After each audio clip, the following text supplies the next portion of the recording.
ਬਾਜ਼ ਟੀਵੀ ਨੂੰ ਤੁਸੀਂ ਦੁਨੀਆ ਭਰ ਦੇ ਵਿੱਚ IPTV ਰਾਹੀਂ ਦੇਖ ਰਹੇ ਹੋ। ਬਾਜ਼ ਟੀਵੀ ਦੇ ਫੇਸਬੁੱਕ ਪੇਜ ਦੇ ਰਾਹੀਂ ਤੁਸੀਂ ਬਾਜ਼ ਟੀਵੀ ਨੂੰ ਦੇਖ ਰਹੇ ਹੋ ਔਰ ਬਕਾਇਦਾ ਤੌਰ ਦੇ ਉੱਤੇ ਡਿਸ਼ ਸਲੈਂਗ ਦੇ ਉੱਤੇ ਤੁਸੀਂ ਗਰਬ ਪੰਜਾਬ ਦੇ ਉੱਤੇ ਬਾਜ਼ ਟੀਵੀ ਦੇ तमाम ਪ੍ਰੋਗਰਾਮਸ ਸਮੇਤ ਕਚਹਿਰੀ ਵਿਦ ਹਰਵਿੰਦਰ ਰਿਆੜ ਜਿਹੜਾ ਉਸ ਨੂੰ ਦੇਖ ਰਹੇ ਹੋ। शुक्रवार का दिन मेरे नाल पत्रकार सुरिंदर सिंह टाकिंग पंजाब होरां दा हुंदा है। चंद मिनटां तक मैं उन्होंने तुहाडे नाल लवांगा अपना विषय तुहाडे नाल क्लीयर करके और जदों भी मैं उन्हां नाल इतिहासक विचारां करदा तां मैं इतिहास ते वर्के जिहड़े ने उन्हां दे विचों कुछ ना कुछ लभण दी कोशिश करदा क्योंकि मैं राजनीति का विद्यार्थी हाँ, इतिहास का विद्यार्थी नहीं और इस करके कई चीज़ां जिहड़ियां ने वो वड्डे पद्धर दे उत्ते पढ़ के लभ के खोज करके वो कौम नूं दसणियां पैंदियां। मैनूं इह कहण दे विच अज बहुत वड्डे पद्धर दे उत्ते अफसोस हो रहा है कि सिख कौम जिहड़ी है वो बहुत थोड़े दे समय दे विच अपना इतिहास जिहड़ा ना उस नूं भुला दिंदी है।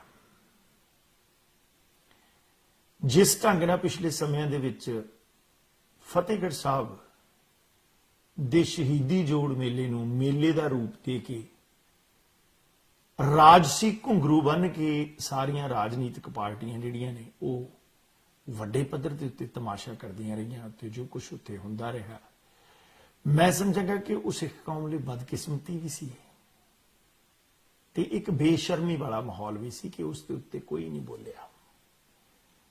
वक्त करवट लैंदा कोई ना कोई मीडिया कोई ना कोई माध्यम कोई ऐसी जानकारी देने वास्ते बनता है कि जिहड़ी जानकारी जिहड़ी है सिख कौम जां दूजियां भी कौमां जिहड़ियां साडीआं अपणियां पंजाबी भाईचारे दीयां जिहड़ियां पंजाब दे नाल संबंधित कौमी तौर दे उत्ते पंजाब दी जमीन सरजमी जमीन मिट्टी दे नाल ताल्लुक रखदियां ने वो सारियां दे दिल दे विच एक दर्द जिहड़ा है ना वो जरूर हुंदा है ते पर मसला इस गल दा है सवाल इत्थे इह पैदा हो जांदा है कि सिखां दे कोल इतिहासकार है नहीं। सवाल ये पैदा हो जाता है कि सिखां दे नाल थोड़ा जिहा समा पिछले समय दे विच वापरियां घटनावां जिहड़ियां ने उन्हां दे इतिहास दा वर्णन करन वास्ते अपणियां गर्जां दे बोझ दे थल्ले दब जांदे ने सिख विद्वान। एक बहुत वड्डा सवालिया चिन्ह है, प्रश्न चिन्ह है।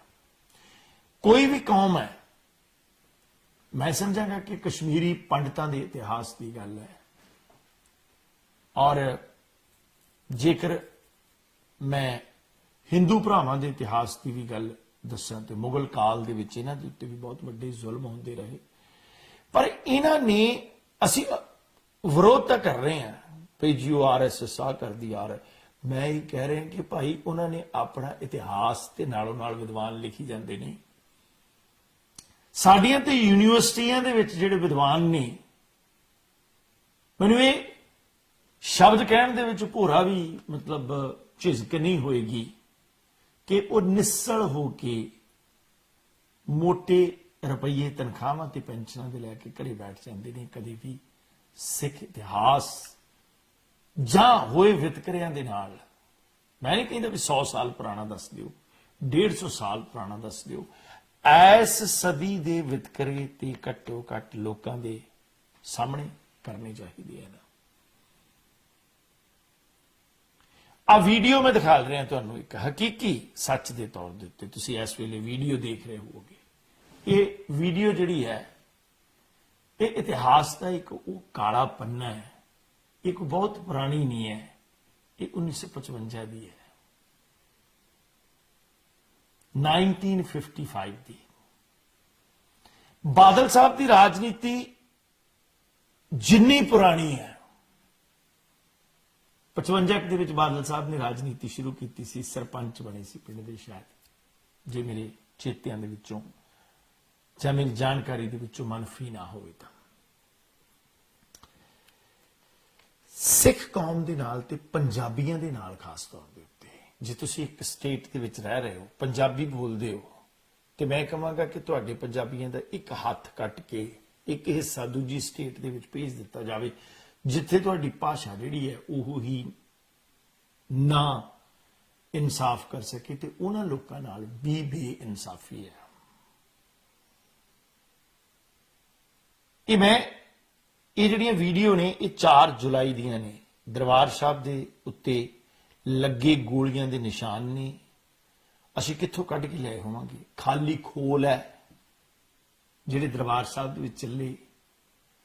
ਪੈਰਾਮਿਲਟਰੀ ਫੋਰਸਸ ਬਕਾਇਦਾ ਤੌਰ ਦੇ ਉੱਤੇ ਦਰਬਾਰ ਸਾਹਿਬ ਦੇ ਇਨਸਾਈਡ ਤੇ ਆਊਟਸਾਈਡ ਆਰਮੀ ਦਾ ਫਲੈਗ ਮਾਰਚ ਹੈ। ਕਿਉਂ ਲੋੜ ਪਈ? ਜੀ ਹਾਂ, ਇਹ ਮੈਂ ਦੱਸਾਂਗਾ ਅੱਜ, ਇਹ ਚਰਚਾ ਕਰਾਂਗੇ। 10 ਅਕਤੂਬਰ 1947 ਨੂੰ 10 ਅਕਤੂਬਰ 1947 ਨੂੰ 15 ਅਗਸਤ ਨੂੰ ਆਜ਼ਾਦੀ ਮਿਲੀ ਤੇ ਅਗਸਤ ਸਤੰਬਰ 2 ਮਹੀਨਿਆਂ ਦੇ ਬਾਅਦ ਸਿੱਖ ਕੌਮ ਨਾਲ ਵੱਡਾ ਜਵਾਹਰ ਲਾਲ ਨਹਿਰੂ ਦਾ ਧਰੋਹ ਸੀ। ਬਹੁਤ ਵੱਡਾ ਜਵਾਹਰ ਲਾਲ ਨਹਿਰੂ ਦਾ ਇਹ ਧਰੋਹ ਸੀ ਕਿ ਸਿੱਖ ਇੱਕ ਜਰਾਇਮ ਪੇਸ਼ਾਵਰ ਕੌਮ ਨੇ। ਇਹ ਲੜਾਈ ਸੀ, ਇਹ ਉਹ ਲੜਾਈ ਸੀ ਜਿਹਦੀ ਸ਼ੁਰੂਆਤ ਸਰਦਾਰ ਕਪੂਰ ਸਿੰਘ ਨੇ ਕੀਤੀ, ਸਾਚੀ ਸਾਖੀ ਵਾਲਿਆਂ ਨੇ। ਜਿਸ ਵੇਲੇ ਉਹ ਹਿਮਾਚਲ ਪ੍ਰਦੇਸ਼ ਵਾਲੇ ਪਾਸੇ, ਉਸ ਵੇਲੇ ਸਾਂਝਾ ਪੰਜਾਬ ਸੀ, ਉਸ ਵੇਲੇ ਹਿਮਾਚਲ ਨਹੀਂ ਸੀ, ਸਾਂਝਾ ਪੰਜਾਬ ਸੀ। ਸ਼ਿਮਲਾ ਸਾਈਡ ਦੇ ਉਹ ਡਿਪਟੀ ਕਮਿਸ਼ਨਰ ਸਨ, ਬਹੁਤ ਵੱਡੇ ਅਹੁਦੇ ਦੇ ਉੱਤੇ ਸਨ। ਇਹ ਸਰਕੂਲਰ ਸਾਰੇ ਹਿੰਦੁਸਤਾਨ ਦੇ ਡਿਪਟੀ ਕਮਿਸ਼ਨਰਾਂ ਨੂੰ ਜਾਰੀ ਕੀਤਾ ਗਿਆ ਕਿ ਸਿੱਖ ਇੱਕ ਜਰਾਇਮ ਪੇਸ਼ਾਵਰ ਕੌਮ ਹੈ। ਔਰ ਇਹ ਤਸਵੀਰਾਂ ਜਿਹੜੀਆਂ ਤੁਸੀਂ ਦੇਖ ਰਹੇ ਹੋ, ਜਿਹੜੀ ਵੀਡੀਓ ਤਸਵੀਰਾਂ ਦੀ ਦੇਖ ਰਹੇ ਹੋ, ਇਹ 4 ਜੁਲਾਈ 1955 ਦੀ ਹੈ। 4 ਜੁਲਾਈ 1955 ਦੀ ਹੈ। ਕਿਉਂ? ਕੀ ਕਾਰਨ ਸੀ? ਪੰਜਾਬ ਦਾ ਮੁੱਖ ਮੰਤਰੀ ਉਸ ਵੇਲੇ, ਮੈਂ ਸਮਝਾਂਗਾ ਕਿ ਸਭ ਤੋਂ ਕੱਟੜ ਸੋਚ ਵਾਲਾ, ਅੱਜ ਤੇ ਅਸੀਂ ਐਵੇਂ ਕਰੀ ਜਾਂਦੇ ਆ ਨਾ ਜੀ, ਮੋਦੀ ਹੋਏ, RSS ਹੋਏ, ਕਿਉਂਕਿ ਸਾਨੂੰ ਹੋਰ ਕੁਝ ਨਹੀਂ ਲੱਭਦਾ, ਸਾਨੂੰ ਹੋਰ ਕੁਝ ਨਹੀਂ ਲੱਭਦਾ। ਗੁਰਦੁਆਰਿਆਂ ਦੇ ਵਿੱਚ ਅਸੀਂ ਜਾ ਕੇ ਸਿਰਫ ਤੇ ਸਿਰਫ ਨਾਰੇ ਮਾਰਦੇ ਆ, ਨਾਰੇ ਮਾਰ ਕੇ ਘਰਾਂ ਨੂੰ ਆ ਜਾਂਦੇ ਆ। ਜੇ ਪ੍ਰੈਕਟੀਕਲੀ ਇਹ ਗੱਲ ਕਹੀ ਗਈ ਕਿ ਗੁਰਦੁਆਰਿਆਂ ਦੇ ਵਿੱਚ ਦਮ ਹੈ ਅਕਾਲ ਤਖਤ ਦੀ ਜਥੇਦਾਰ ਦੀ ਸਟੇਟਮੈਂਟ ਦਾ ਸਮਰਥਨ ਕਰਨ ਲਈ, ਜੇ ਪਿਆਰ ਤੇ ਸਤਿਕਾਰ ਦੇ ਨਾਲ ਉਹਨੇ ਕਿਹਾ ਕਿ ਜੇ ਇੰਡੀਆ ਗਵਰਨਮੈਂਟ ਸਾਨੂੰ ਵੱਖਰਾ ਸਿੱਖ ਰਾਜ ਦਿੰਦੀ ਹੈ, ਖਾਲਿਸਤਾਨ ਦਿੰਦੀ ਹੈ, ਤੇ ਸਾਨੂੰ ਲੈਣ ਦੇ ਵਿੱਚ ਕੀ ਹਰਜ਼ ਹੈ? ਅੰਨਾ ਕੀ ਭਾਲੇ ਚਾਰ ਰੱਖਾਂ। ਇੰਨੀ ਗੱਲ ਦਾ ਸਿਰਫ ਸਮਰਥਨ ਕਰਨਾ ਵੀ ਅਸੀਂ ਅਕਾਲ ਤਖਤ ਦੇ ਜਥੇਦਾਰ ਦੀ ਸਟੇਟਮੈਂਟ ਦਾ ਸਮਰਥਨ ਕਰਦੇ ਹਾਂ, ਮਤਾ ਪਾਉਣਾ ਹੈ। ਅਸੀਂ ਕਹਿੰਦੇ ਜੀ ਅਸੀਂ ਤਾਂ ਬਹੁਤ ਵੱਡੀ ਸੰਸਥਾ, ਸਾਡੀ ਤਾਂ ਐਡੀ ਆਰਗੇਨਾਈਜੇਸ਼ਨ ਹੈ। ਇਹ ਆਰਗੇਨਾਈਜੇਸ਼ਨਾਂ ਵਾਲਿਆਂ ਦਾ ਸੱਚ ਵੀ ਸਾਹਮਣੇ ਆ ਜਾਂਦਾ। ਅੱਜ ਆ ਗਏ ਨਾ ਮੁੰਡੀ ਸੈਕਰਾਮੈਂਟੋ ਵਾਲੇ ਦਾ ਸੱਚ ਸਾਹਮਣੇ, ਰਾਈਟ। 140 ਲੇਬਰ ਡਿਪਾਰਟਮੈਂਟ ਨੇ ਕੇਸ ਢੰਗ ਦੇ ਨਾਲ ਕੁੰਡੀ ਲਾਉਂਦਾ ਫੜਿਆ, ਅੰਦਰ ਬਿਲਕੁਲ ਨੰਗਾ ਕਰਕੇ ਰੱਖ ਦਿੱਤਾ। ਵੈਸਟ ਸੈਕਰਾਮੈਂਟੋ ਦੇ ਗੁਰਦੁਆਰੇ ਦਾ ਉਹ ਵੀ ਮੁੱਖ ਸੇਵਾਦਾਰਾਂ ਦੇ ਵਿੱਚੋਂ ਸੀ। ਆਪਣੇ ਆਪ ਨੂੰ ਨੇ ਦਾਸ ਦਾਸ ਦਾਸ ਦਾਸ ਦਾਸ, ਬਹੁਤ ਦਾਸ ਨਿਕਲਣਗੇ ਆਉਣ ਵਾਲੇ ਸਮੇਂ ਦੇ ਵਿੱਚ, ਦਾਸ ਕਰਨਾਂਗੇ ਅਸੀਂ ਬਕਾਇਦਾ ਤੌਰ ਦੇ ਉੱਤੇ। ਔਰ ਅਸੀਂ ਇਹ ਗੱਲ ਕਹੀ ਸੀ, ਅਸੀਂ ਪ੍ਰੋਗਰਾਮ ਕਰਨਾ ਬਕਾਇਦਾ ਤੌਰ ਤੇ, ਕਿਹੜੀ ਬਿੱਲੀ ਛਿੱਕ ਗਈ ਮਤਾ ਪਾਉਣ ਲਈ ਗੁਰਦੁਆਰੇ 'ਚ। ਕਿਸੇ ਗੁਰਦੁਆਰੇ ਨੇ ਹਾਮੀ ਨਹੀਂ ਭਰੀ, ਕਿਸੇ ਗੁਰਦੁਆਰੇ ਨੇ ਨੰਨਾ ਨਹੀਂ ਭਰਿਆ ਕਿ ਅਸੀਂ ਮਤਾ ਪਾ ਦਈਏ ਜੀ। ਬਿਲਕੁਲ ਅਸੀਂ ਇਸ ਗੱਲ ਨਾਲ ਸਹਿਮਤ ਹਾਂ। ਮਤੇ ਦੀ ਇੱਕ ਕਾਪੀ ਜਿਹੜੀ ਹੈ ਉਹ ਰਿਕੁਐਸਟ ਦੇ ਤੌਰ ਤੇ government of India PM house ਨੂੰ ਵੀ ਭੇਜੀ ਜਾਵੇ, ਮੀਡੀਆ ਨੂੰ ਵੀ ਭੇਜੀ ਜਾਵੇ, ਅਕਾਲ ਤਖਤ ਸਾਹਿਬ ਨੂੰ ਭੇਜੀ ਜਾਵੇ। ਉਹ ਯਾਰ ਨਾਰੇ ਹੀ ਮਾਰਨ ਜੋਗੇ ਹੋ ਤੁਸੀਂ, ਬਸ ਕਹਿੰਦੇ ਵੀ ਸਾਡੇ ਐਨ ਪੂਰੇ ਵਸਤਰ ਪਾਏ, ਡੰਡੇ ਨਾਲ ਬੰਦੇ ਸਿੱਧੇ ਕਰ ਦਿਆਂਗੇ, ਹੋਰ ਸਾਡੇ ਕੋਲ ਨਹੀਂ ਹੈ। ਖੈਰ ਮੇਰਾ ਮਜ਼ਮੂਨ ਨਹੀਂ ਹੈ। 4 ਜੁਲਾਈ 1955 ਨੂੰ ਭੀਮ ਸੈਨ ਸੱਚਰ ਸਾਂਝੇ ਪੰਜਾਬ ਦਾ ਮੁੱਖ ਮੰਤਰੀ ਸੀ। ਵੱਡੇ ਪੱਧਰ ਦੇ ਉੱਤੇ ਪੰਜਾਬੀਆਂ ਦੇ ਨਾਲ ਉਸ ਦੇ ਮਨਾਂ ਦੇ ਵਿੱਚ ਨਫ਼ਰਤ ਭਰੀ ਹੋਈ ਸੀ, ਖਾਸ ਤੌਰ ਦੇ ਉੱਤੇ ਸਿੱਖਾਂ ਦੇ ਨਾਲ। ਸਰਦਾਰ ਕਪੂਰ ਸਿੰਘ ਹੋਰਾਂ ਦੀ ਜਾਬ, ਰਾਤੋਂ ਰਾਤ ਉਹਨਾਂ ਨੂੰ ਬੰਗਲਾ ਖਾਲੀ ਕਰਨ ਦੇ ਹੁਕਮ, ਇਹ ਸਾਰੀ ਕਾਰਵਾਈ ਭੀਮ ਸੈਨ ਸੱਚਰ ਦੀ ਸੀ। ਔਰ ਭੀਮ ਸੈਨ ਸੱਚਰ ਜਿਹੜਾ ਸੀ ਉਹ ਐਡਾ ਕੁ ਮਾੜਾ ਪੰਜਾਬ ਦਾ ਮੁੱਖ ਮੰਤਰੀ ਸੀ, ਜਿਹੜਾ ਕਿ ਮੈਂ ਸਮਝਾਂਗਾ ਕਿ ਇੱਕ ਕੱਟੜ ਪ੍ਰਸਤ ਜਿਹੜਾ ਸੀ ਉਹ ਵਿਅਕਤੀ ਸੀ, ਜਿਹੜਾ ਕਿ ਉਹ ਕਹਿੰਦਾ ਸੀ ਵੀ ਨਾ ਹਿੰਦੂ। ਇਹ ਉਹਨਾਂ ਵੇਲਿਆਂ ਦੀ ਗੱਲ ਹੈ ਜਦੋਂ 10 ਮਈ 1955 ਨੂੰ ਇਸ ਚੀਜ਼ ਦੇ ਖਿਲਾਫ ਜਿਹੜਾ ਉਹ ਅਕਾਲੀ ਦਲ ਵੱਲੋਂ ਮੋਰਚਾ ਸ਼ੁਰੂ ਹੁੰਦਾ ਹੈ। 10 ਮਈ ਨੂੰ 1955 ਨੂੰ। ਕਿਉਂ? ਕਿਉਂਕਿ ਇੱਕ ਤੇ ਇਹ ਗੱਲ ਸੀ ਵੀ ਸਿੱਖ ਆਪਣੀ ਕੋਈ ਗੱਲ ਨਹੀਂ ਕਰ ਸਕਦੇ, ਔਰ ਦੂਜੇ ਟਾਈਮ ਦੇ ਉੱਤੇ ਇਹ ਗੱਲ ਸੀ ਕਿ ਜਿਹੜਾ ਅਸੀਂ ਖਾਲਸਾ ਸਾਜਨਾ ਦਿਵਸ ਮਨਾਉਣੇ ਆ, ਜਿਹਨੂੰ ਕਈ ਲੋਕ ਵਿਸਾਖੀ ਕਹਿ ਦਿੰਦੇ ਆ, ਅਸੀਂ ਆਮ ਤੌਰ ਤੇ ਕਹਿੰਦੇ ਆ ਵੀ ਗੁਰੂ ਗੋਬਿੰਦ ਸਿੰਘ ਜੀ ਵੱਲੋਂ ਖਾਲਸਾ ਸਾਜਨਾ ਦਿਵਸ ਜਿਹੜਾ ਸੀ ਅਨੰਦਪੁਰ ਸਾਹਿਬ ਦੇ ਵਿੱਚ ਖਾਲਸਾ ਸਜਾਇਆ ਗਿਆ ਤੇ ਅਸੀਂ ਉਹ ਦਿਨ ਮਨਾਉਣੇ ਆ। ਉਸ ਦਿਵਸ ਦੇ ਉੱਤੇ ਵੀ ਜਵਾਹਰ ਲਾਲ ਨਹਿਰੂ ਦੇ ਕਹਿਣ ਦੇ ਉੱਤੇ ਉਸ ਵੇਲੇ ਦੇ ਮੁੱਖ ਮੰਤਰੀ ਭੀਮ ਸੈਨ ਸੱਚਰ ਨੇ ਵੈਨ ਲਾ ਦਿੱਤਾ ਵੀ ਨਹੀਂ ਬਈ ਤੁਸੀਂ ਨਹੀਂ, ਆਮ ਤੌਰ ਸਿੱਖ ਨਹੀਂ ਮਨਾ ਸਕਦੇ ਆਪਣੇ ਤੌਰ ਤੇ, ਆਪਾਂ ਆਜ਼ਾਦ ਤੌਰ ਤੇ ਅੱਜ ਮਨਾਉਣੇ ਆ ਹਰ ਜਗ੍ਹਾ ਦੇ ਉੱਤੇ, ਅਨੰਦਪੁਰ ਸਾਹਿਬ ਵੀ, ਪਿੰਡ ਪਿੰਡ ਵੀ, ਨਗਰ ਕੀਰਤਨ ਕੀ, ਇੱਥੇ ਖਾਲਸਾ ਸਾਜਨਾ ਦਿਵਸ ਤੇ ਅਮਰੀਕਾ, ਕੈਨੇਡਾ, ਇੰਗਲੈਂਡ, ਦੁਨੀਆ ਭਰ ਦੇ ਵਿੱਚ। ਮਤਲਬ ਇਹ ਉਸ ਵੇਲੇ ਦੀ ਅੰਗਰੇਜ਼ਾਂ ਤੋਂ ਆਜ਼ਾਦੀ ਕਾਹਦੀ ਸੀ, ਸਿੱਖ ਕੌਮ ਵਾਸਤੇ ਗੁਲਾਮੀ ਸੀ ਕਿ ਡੰਡੇ ਨਾਲ ਸਿੱਧੇ ਕਰਨੇ ਨੇ। 2 ਮਹੀਨਿਆਂ ਬਾਅਦ ਸਰਕੂਲਰ ਜਾਰੀ ਹੁੰਦਾ 10 ਅਕਤੂਬਰ 1947 ਨੂੰ, ਤੇ ਉਸ ਤੋਂ ਬਾਅਦ 55 ਦੇ ਵਿੱਚ ਹੀ, ਉਸ ਤੋਂ ਪਹਿਲਾਂ ਜਿਹੜਾ ਸੀ ਖਾਲਸਾ ਸਾਜਨਾ ਦਿਵਸ ਦੇ ਉੱਤੇ ਵੀ ਪਾਬੰਦੀ ਲਾ ਦਿੱਤੀ ਜਾਂਦੀ ਹੈ ਵੀ ਇਹਨੂੰ ਸਿਰਫ ਤੇ ਸਿਰਫ ਜਿਹੜੀ ਵਿਸਾਖੀ ਹੈ ਨਾ, ਉਹ ਜਵਾਹਰ ਲਾਲ ਨਹਿਰੂ ਦੇ ਹੁਕਮਾਂ ਦੇ ਉੱਤੇ ਭੀਮ ਸੈਨ ਸੱਚਰ ਸਰਕਾਰੀ ਤੌਰ ਦੇ ਉੱਤੇ ਸਟੇਜ ਲਾ ਕੇ ਮਨਾਏਗਾ। ਸਿੱਖ ਕੌਮ ਸ਼੍ਰੋਮਣੀ ਗੁਰਦੁਆਰਾ ਪ੍ਰਬੰਧਕ ਕਮੇਟੀ ਜਿਹੜੀ ਹੈ ਉਹ ਕੋਈ ਨਹੀਂ ਮਨਾ ਸਕਦੀ। ਔਰ 10 ਮਈ ਨੂੰ ਮੋਰਚਾ ਸ਼ੁਰੂ ਹੁੰਦਾ ਹੈ। ਔਰ ਮੈਂ ਤੁਹਾਨੂੰ ਦੱਸ ਦਿਆਂ ਕਿ ਉਸ ਵੇਲੇ ਮਾਸਟਰ ਤਾਰਾ ਸਿੰਘ ਸ਼੍ਰੋਮਣੀ ਅਕਾਲੀ ਦਲ ਦੇ ਪ੍ਰਧਾਨ ਸਨ, ਤੇ 1955 ਦੇ ਵਿੱਚ ਬਾਦਲ ਸਾਹਿਬ ਜਿਹੜੇ ਸੀ ਉਹ ਕਾਂਗਰਸ ਵੱਲੋਂ ਪਿੰਡ ਆਪਣੇ ਦੇ ਸਰਪੰਚ ਸਨ, ਤੇ 1957 ਦੇ ਵਿੱਚ ਮੁੱਖ ਮੰਤਰੀ ਸਾਹਿਬ ਪ੍ਰਕਾਸ਼ ਸਿੰਘ ਬਾਦਲ ਸਾਹਿਬ ਦਾ ਮੁੱਖ ਮੰਤਰੀ 1957 ਦੇ ਵਿੱਚ ਜਾ ਕੇ 57 ਦੇ ਵਿੱਚ ਕਾਂਗਰਸ ਵੱਲੋਂ ਵਿਧਾਇਕ ਬਣਦੇ ਨੇ ਤੇ ਵਿਧਾਨ ਸਭਾ ਦੇ ਵਿੱਚ ਸਹੁੰ ਚੱਕਦੇ ਨੇ। ਪਹਿਲੀ ਵਾਰੀ 1957 ਦੇ ਵਿੱਚ ਉਹ ਕਾਂਗਰਸੀ ਵਿਧਾਇਕ ਦੇ ਤੌਰ ਦੇ ਉੱਤੇ ਆਏ, ਫਿਰ ਅਕਾਲੀ ਦਲ ਦੇ ਵਿੱਚ ਸ਼ਾਮਲ ਹੋ ਗਏ। ਸੋ ਜਦੋਂ 10 ਮਈ ਨੂੰ ਇਹ ਮੋਰਚਾ ਸ਼ੁਰੂ ਹੋ ਗਿਆ ਤੇ ਮੈਂ ਸਮਝਦਾ ਕਿ ਅਕਾਲੀ ਦਲ ਕੋਲ ਜਾਂ ਕਿਸੇ ਵੀ ਇਸ ਸਿੱਖ ਪੰਥ ਕੋਲ ਹੋਰ ਕੋਈ ਜਗ੍ਹਾ ਨਹੀਂ। ਅੱਜ ਜੇ ਅਸੀਂ ਵਿਦੇਸ਼ਾਂ ਦੀ ਵੀ ਗੱਲ ਕਰੀਏ, ਸਾਡੇ ਤੇ ਕੋਈ ਭੀੜ ਪੈਂਦੀ ਹੈ, ਕੋਈ ਮਸਲਾ ਹੁੰਦਾ, ਸਾਡੇ ਕੋਲ ਕਿਹੜਾ ਪਲੇਟਫਾਰਮ ਹੈ? ਸਿਰਫ ਇੱਕੋ ਹੀ ਸਾਡੇ ਗੁਰਦੁਆਰੇ ਨੇ, ਗੁਰੂ ਘਰ ਜਿਹੜੇ ਨੇ ਸਾਡਾ ਧੁਰਾ ਹੈ। ਤੇ ਪੂਰੇ ਹਿੰਦੁਸਤਾਨ ਦੇ ਵਿੱਚ ਅਕਾਲ ਤਖਤ ਸਾਹਿਬ ਜਿਹੜਾ ਹੈਗਾ ਉਹ ਸਿੱਖਾਂ ਵਾਸਤੇ ਸਰਬ ਉੱਚ ਸਥਾਨ ਹੈ। ਮੀਰੀ ਪੀਰੀ ਦੀ ਇੱਕ ਬਹੁਤ ਵੱਡੀ ਤਸ਼ਵੀਹ ਹੈ। ਔਰ ਇਸ ਗੱਲ ਦੇ ਵਿੱਚ ਕੋਈ ਦੋ ਰਾਵਾਂ ਨਹੀਂ ਕਿ ਸਿੱਖਾਂ ਨੇ ਕਿੱਥੇ ਇਕੱਠੇ ਹੋਣਾ ਸੀ? ਅਕਾਲ ਤਖਤ ਸਾਹਿਬ ਦੇ ਉੱਤੇ। ਜਦੋਂ ਅਕਾਲ ਤਖਤ ਸਾਹਿਬ ਦੇ ਉੱਤੇ ਇਸ ਗੱਲ ਦਾ ਵੀ ਇਕੱਠ ਹੁੰਦਾ ਹੈ ਤਾਂ ਉਸ ਵੇਲੇ ਬਕਾਇਦਾ ਤੌਰ ਦੇ ਉੱਤੇ ਇਸ ਚੀਜ਼ ਨੂੰ ਮੈਂ ਇੱਕ ਜਵਾਹਰ ਲਾਲ ਨਹਿਰੂ ਵੱਲੋਂ, ਕਾਂਗਰਸ ਪਾਰਟੀ ਵੱਲੋਂ ਕੀਤਾ ਗਿਆ ਇੱਕ 1955 ਦਾ ਪਹਿਲਾ ਅਕਾਲ ਤਖਤ ਤੇ ਹਮਲਾ ਕਹਾਂਗਾ। ਕਿਉਂ? ਜੇਕਰ ਮੰਜੀ ਸਾਹਿਬ ਦੇ ਉੱਤੇ ਕਬਜ਼ਾ ਕਰ ਲਿਆ ਜਾਂਦਾ, ਮੰਜੀ ਸਾਹਿਬ ਦੇ ਉੱਤੇ ਪੁਲਿਸ ਕਬਜ਼ਾ ਕਰ ਲੈਂਦੀ ਹੈ, ਬਕਾਇਦਾ ਤੌਰ ਦੇ ਉੱਤੇ ਖੋਲ ਮਿਲਦੇ ਨੇ, ਜੇਕਰ ਚੱਲਿਆ ਹੋਇਆ 100 ਕਾਰਤੂਸ ਮਿਲਦਾ ਹੈ, ਤੇ ਉਸ ਵੇਲੇ ਸਾਡੇ ਕੋਲ ਇੰਨਾ ਇਤਿਹਾਸ ਨਹੀਂ ਸਾਂਭਿਆ ਗਿਆ ਕਿ ਅੱਜ ਕੋਈ ਵੀ ਸਪਸ਼ਟਤਾ ਦੇ ਨਾਲ ਇਹ ਨਹੀਂ ਕਹਿ ਸਕਦਾ ਕਿ ਉਸ ਮੌਕੇ ਦੇ ਉੱਤੇ ਉਸ ਗੋਲਾਬਾਰੀ ਦੇ ਵਿੱਚ ਜਿਹੜੇ ਜੀ ਕਿੰਨੇ ਸਿੰਘ ਉੱਥੇ ਮਰੇ, 2 ਮਰੇ, 8 ਮਰੇ, ਕੋਈ 800 ਵੀ ਕਹਿ ਦਿੰਦਾ ਹੈ, ਕਈ ਹਵਾਲੇ 200 ਦੀ ਵੀ ਕਹਿੰਦੇ ਨੇ, ਪਰ ਮੈਂ ਕਹਾਂਗਾ ਕਿ ਇਸ ਤੋਂ ਘੱਟ ਹੋਣਗੇ। ਭਾਵੇਂ ਇੱਕ ਵੀ ਬੰਦਾ ਜਿਹੜਾ ਹੈ ਉਹ ਇਸ ਕੌਮੀ ਕੌਜ਼ ਦੇ ਮੌਕੇ ਦੇ ਉੱਤੇ ਸ਼ਹੀਦ ਹੁੰਦਾ ਹੈ ਤਾਂ ਉਸ ਦੀ ਗਿਣਤੀ ਜਿਹੜੀ ਹੈ ਨਾ ਉਹ ਬਹੁਤ ਵੱਡੇ ਪੱਧਰ ਦੇ ਉੱਤੇ ਹੁੰਦੀ ਕਿ ਹਾਂ ਬਈ ਆ ਗੱਲ ਹੋਈ। ਤੇ 1955 ਦੇ ਵਿੱਚ ਪੂਰੇ ਦਰਬਾਰ ਸਾਹਿਬ ਨੂੰ ਘੇਰਾ ਪਾ ਲਿਆ ਜਾਂਦਾ ਹੈ। ਦਰਬਾਰ ਸਾਹਿਬ ਦੇ ਅੰਦਰ ਪੁਲਿਸ ਦਾਖਲ ਹੋ ਜਾਂਦੀ ਹੈ। ਦਰਬਾਰ ਸਾਹਿਬ ਦੀਆਂ ਦੀਵਾਰਾਂ ਦੇ ਉੱਤੇ ਇਸ ਮੂਵੀ ਜਿਹੜੀ ਅਸੀਂ ਦਿਖਾ ਰਹੇ ਹਾਂ, ਇਹਦੇ ਜਿਹੜੇ ਨਿਸ਼ਾਨ ਨੇ ਉਹ ਦਰਬਾਰ ਸਾਹਿਬ ਦੀਆਂ ਦੀਵਾਰਾਂ ਦੇ ਉੱਤੇ ਵੀ ਬਕਾਇਦਾ ਤੌਰ ਦੇ ਉੱਤੇ ਉਸ ਵੇਲੇ ਗੱਲ ਸੀ ਪੰਜਾਬ ਦੀ। ਅਕਾਲੀ ਕਹਿੰਦੇ ਸੀ ਵੀ ਸਾਨੂੰ ਪੰਜਾਬੀ ਸੂਬਾ ਦਿਓ। ਹੁਣ ਪੰਜਾਬ ਵੰਡਿਆ ਗਿਆ ਜ਼ਬਾਨ ਦੇ ਆਧਾਰ ਦੇ ਉੱਤੇ, ਹਿੰਦੀ ਤੇ ਪੰਜਾਬੀ ਦੇ ਆਧਾਰ ਦੇ ਉੱਤੇ। ਮੈਂ 2 ਮਿਸਾਲਾਂ ਦਵਾਂਗਾ। ਇੱਕ ਪਾਸੇ ਤਲਵਾੜਾ ਤੇ ਇੱਕ ਪਾਸੇ ਨੰਗਲ ਹੈ। ਮੈਂ ਅੱਜ ਵੀ ਦਾਅਵਾ ਕਰਦਾ ਨੰਗਲ ਤੋਂ 25 ਕਿਲੋਮੀਟਰ ਅੱਗੇ ਚਲੇ ਜਾਓ ਹਿਮਾਚਲ ਪ੍ਰਦੇਸ਼ ਦੇ ਵਿੱਚ ਘੱਟੋ ਘੱਟ 25 ਤੋਂ ਲੈ ਕੇ 30 ਪਿੰਡ ਜਿਹੜੇ ਨੇ ਉਹ ਪੰਜਾਬੀ ਬੋਲਦੇ ਨੇ। ਉਸ ਵੇਲੇ ਹਿੰਦੀ ਤੇ ਹੈ ਹੀ ਨਹੀਂ ਸੀ। ਹਿੰਦੀ ਜਿਹੜੀ ਹੈ ਉਹ ਬਿਲਕੁਲ ਹੀ ਉਸ ਵੇਲੇ ਭਾਸ਼ਾ ਨਹੀਂ ਸੀ। ਪੰਜਾਬੀ ਜਾਂ ਇਹ ਪੋਠੋਹਾਰੀ ਬੋਲਦੇ ਸੀ,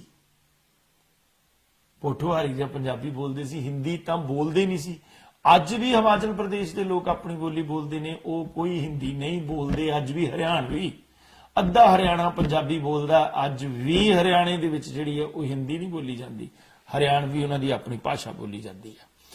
ਔਰ ਮੈਂ ਇਹ ਗੱਲ ਜ਼ਰੂਰ ਦੱਸਾਂਗਾ ਕਿ ਜਦੋਂ ਤਲਵਾੜਾ ਡੈਮ ਹੈ, ਤਲਵਾੜੇ ਡੈਮ ਤੋਂ ਅੱਗੇ ਚਲੇ ਜਾਓ ਤੁਸੀਂ, ਘੱਟੋ ਘੱਟ ਹਿਮਾਚਲ ਪ੍ਰਦੇਸ਼ ਦੇ 25-30 ਪਿੰਡ, ਇਸੇ ਤਰ੍ਹਾਂ ਰਾਜਸਥਾਨ ਸਾਈਡ ਦੇ ਉੱਤੇ ਔਰ ਇਸੇ ਤਰ੍ਹਾਂ ਹਰਿਆਣੇ ਦੇ ਵਿੱਚ ਗੱਲ ਪੰਜਾਬੀ ਸੂਬਾ ਵੰਡਣ ਦੀ ਸੀ। ਔਰ ਉਸ ਵੇਲੇ ਮੈਂ ਇੱਕ ਗੱਲ ਕਹਾਂਗਾ, ਪ੍ਰਤਾਪ ਸਿੰਘ ਕੈਰੋਂ ਇਹ ਗੱਲ ਕਹਿੰਦਾ ਸੀ, ਰੌਲਾ ਪਾਉਂਦਾ ਸੀ ਵੀ ਪੰਜਾਬੀਓ ਹਟ ਜਾਓ, ਨਾ ਮੰਗੋ ਪੰਜਾਬੀ ਸੂਬਾ, ਬਹੁਤ ਛਾਂਗਿਆ ਮਿਲਣਾ, ਕੁਝ ਵੀ ਨਹੀਂ ਮਿਲਣਾ, ਇੰਨੀ ਕੁ ਸੂਬੀ ਮਿਲਣੀ ਹੈ, ਨਾ ਲੜੋ ਇਸ ਵਾਸਤੇ, ਸਾਂਝਾ ਪੰਜਾਬ ਰਹਿਣ ਦਿਓ। ਕਿੱਡਾ ਵਿਸ਼ਾਲ ਸਾਂਝਾ ਪੰਜਾਬ ਸੀ, ਹਿਮਾਚਲ, ਹਰਿਆਣਾ, ਦਿੱਲੀ ਨਾਲ ਹੱਦਾਂ ਲੱਗਦੀਆਂ ਸੀ, ਸਰਹੱਦਾਂ ਲੱਗਦੀਆਂ ਸੀ, ਵੀ ਨਾ ਮੰਗੋ ਨਾ। ਪਰ ਕਿਉਂਕਿ ਇਸ ਗੱਲ ਦਾ ਅਕਾਲੀ ਦਲ ਨੂੰ ਪਤਾ ਸੀ ਕਿ ਸਿੱਖ ਪ੍ਰਭੂ ਸੱਤਾ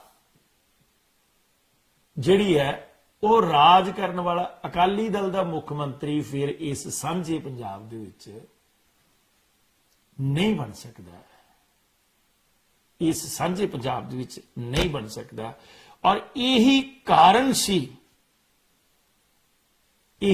ਸੀ ਕਿ ਕਿਸੇ ਨਾ ਕਿਸੇ ਤਰ੍ਹਾਂ ਇਹਨਾਂ ਨੂੰ ਦਬਾਇਆ ਜਾਵੇ, ਤੇ ਇਹ ਦਬਾਉਣਾ ਜਿਹੜਾ ਸੀ ਇਹ 1947 ਤੋਂ ਹੀ ਸ਼ੁਰੂ ਹੋ ਗਿਆ ਸੀ ਔਰ ਪਹਿਲਾ ਸਿੱਟਾ ਸੀ। ਪਰ ਮੈਨੂੰ ਅਫਸੋਸ ਹੈ ਇਸ ਗੱਲ ਦਾ ਕਿ 4 ਜੁਲਾਈ 1955 ਦਾ ਜ਼ਿਕਰ ਜਿਹੜਾ ਹੈ ਉਹ ਕਿਉਂ ਨਹੀਂ ਹੁੰਦਾ। ਇਤਿਹਾਸਕਾਰ ਕਿੱਥੇ ਗਏ? ਇਤਿਹਾਸਕਾਰਾਂ ਨੇ ਕਿਉਂ ਨਹੀਂ ਲਿਖਿਆ ਕਿ ਭਾਈ ਪਹਿਲਾ ਹਮਲਾ ਇੰਦਰਾ ਗਾਂਧੀ ਨੇ ਨਹੀਂ, ਆਜ਼ਾਦੀ ਤੋਂ ਬਾਅਦ ਪਹਿਲਾ ਹਮਲਾ ਜਵਾਹਰ ਲਾਲ, ਇੱਕ ਪਿਸਤੌਲ ਸੀ ਛੋਟਾ ਜਿਹਾ ਮਾਸਟਰ ਤਾਰਾ ਸਿੰਘ ਕੋਲ, ਲਾਇਸੈਂਸ ਸੀ ਅਕਾਲੀ ਦਲ ਦੇ ਪ੍ਰਧਾਨ ਕੋਲ, ਉਹ ਵੀ ਜਮ੍ਹਾਂ ਕਰਵਾ ਲਿਆ ਸੀ ਵੀ ਸਰਕਾਰੀ ਅਸਲਾ ਵੀ ਜਮ੍ਹਾਂ ਕਰਾਓ, ਤੁਹਾਡੇ ਕੋਲ ਡੰਡਾ ਵੀ ਨਹੀਂ ਹੋਣਾ ਚਾਹੀਦਾ, ਕਿਉਂਕਿ ਜਦੋਂ ਅਸੀਂ ਤੁਹਾਨੂੰ ਕੁੱਟਣਾ ਹੈ ਤੇ ਤੁਹਾਡੇ ਕੋਲ ਕੁਝ ਸਾਡਾ ਮੁਕਾਬਲਾ ਕਰਨ ਵਾਸਤੇ ਨਹੀਂ ਹੋਣਾ ਚਾਹੀਦਾ। ਮਤਲਬ ਐਡੀ ਗਊ ਸਥਿਤੀ ਇਹਨਾਂ ਵਾਸਤੇ ਪੈਦਾ ਕਰ ਦਿੱਤੀ ਸੀ, ਇਸ ਗੱਲ ਦੇ ਵਿੱਚ ਕੋਈ ਦੋ ਰਾਵਾਂ ਨਹੀਂ। ਪਰ ਨਾਲ ਦੀ ਨਾਲ ਮੈਂ ਇਹ ਕਹਿਣਾ ਚਾਹਾਂਗਾ ਕਿ 1955 ਦੇ ਵਿੱਚ 4 ਜੁਲਾਈ ਨੂੰ ਜਿਸ ਵੇਲੇ ਇਹ ਗੱਲ ਹੋਈ, ਮੰਜੀ ਸਾਹਿਬ ਦੇ ਉੱਤੇ ਕਬਜ਼ਾ ਕਰ ਲਿਆ, ਤਾਂ ਉਸ ਵੇਲੇ 1920 ਤੋਂ ਲੈ ਕੇ ਅੱਜ ਸ਼੍ਰੋਮਣੀ ਗੁਰਦੁਆਰਾ ਪ੍ਰਬੰਧਕ ਕਮੇਟੀ ਜਵਾਬ ਦੇਵੇ ਕਿ 1920 ਤੋਂ ਲੈ ਕੇ 1955 ਤੱਕ ਦਾ, ਜੁਲਾਈ ਤੱਕ ਦਾ ਉਹਨਾਂ ਕੋਲ ਕਿਤੇ ਵੀ ਰਿਕਾਰਡ ਹੈ, ਕੋਈ ਵੀ ਇਤਿਹਾਸਕ ਚੀਜ਼ ਉਹਨਾਂ ਕੋਲ ਹੈ? ਬਕਾਇਦਾ ਤੌਰ ਦੇ ਉੱਤੇ 4 ਜੁਲਾਈ 1955 ਨੂੰ ਇਤਿਹਾਸਕ ਦਸਤਾਵੇਜ਼ ਤੇ ਸ਼੍ਰੋਮਣੀ ਗੁਰਦੁਆਰਾ ਪ੍ਰਬੰਧਕ ਕਮੇਟੀ ਦਾ ਰਿਕਾਰਡ ਜਿਹੜਾ ਹੈ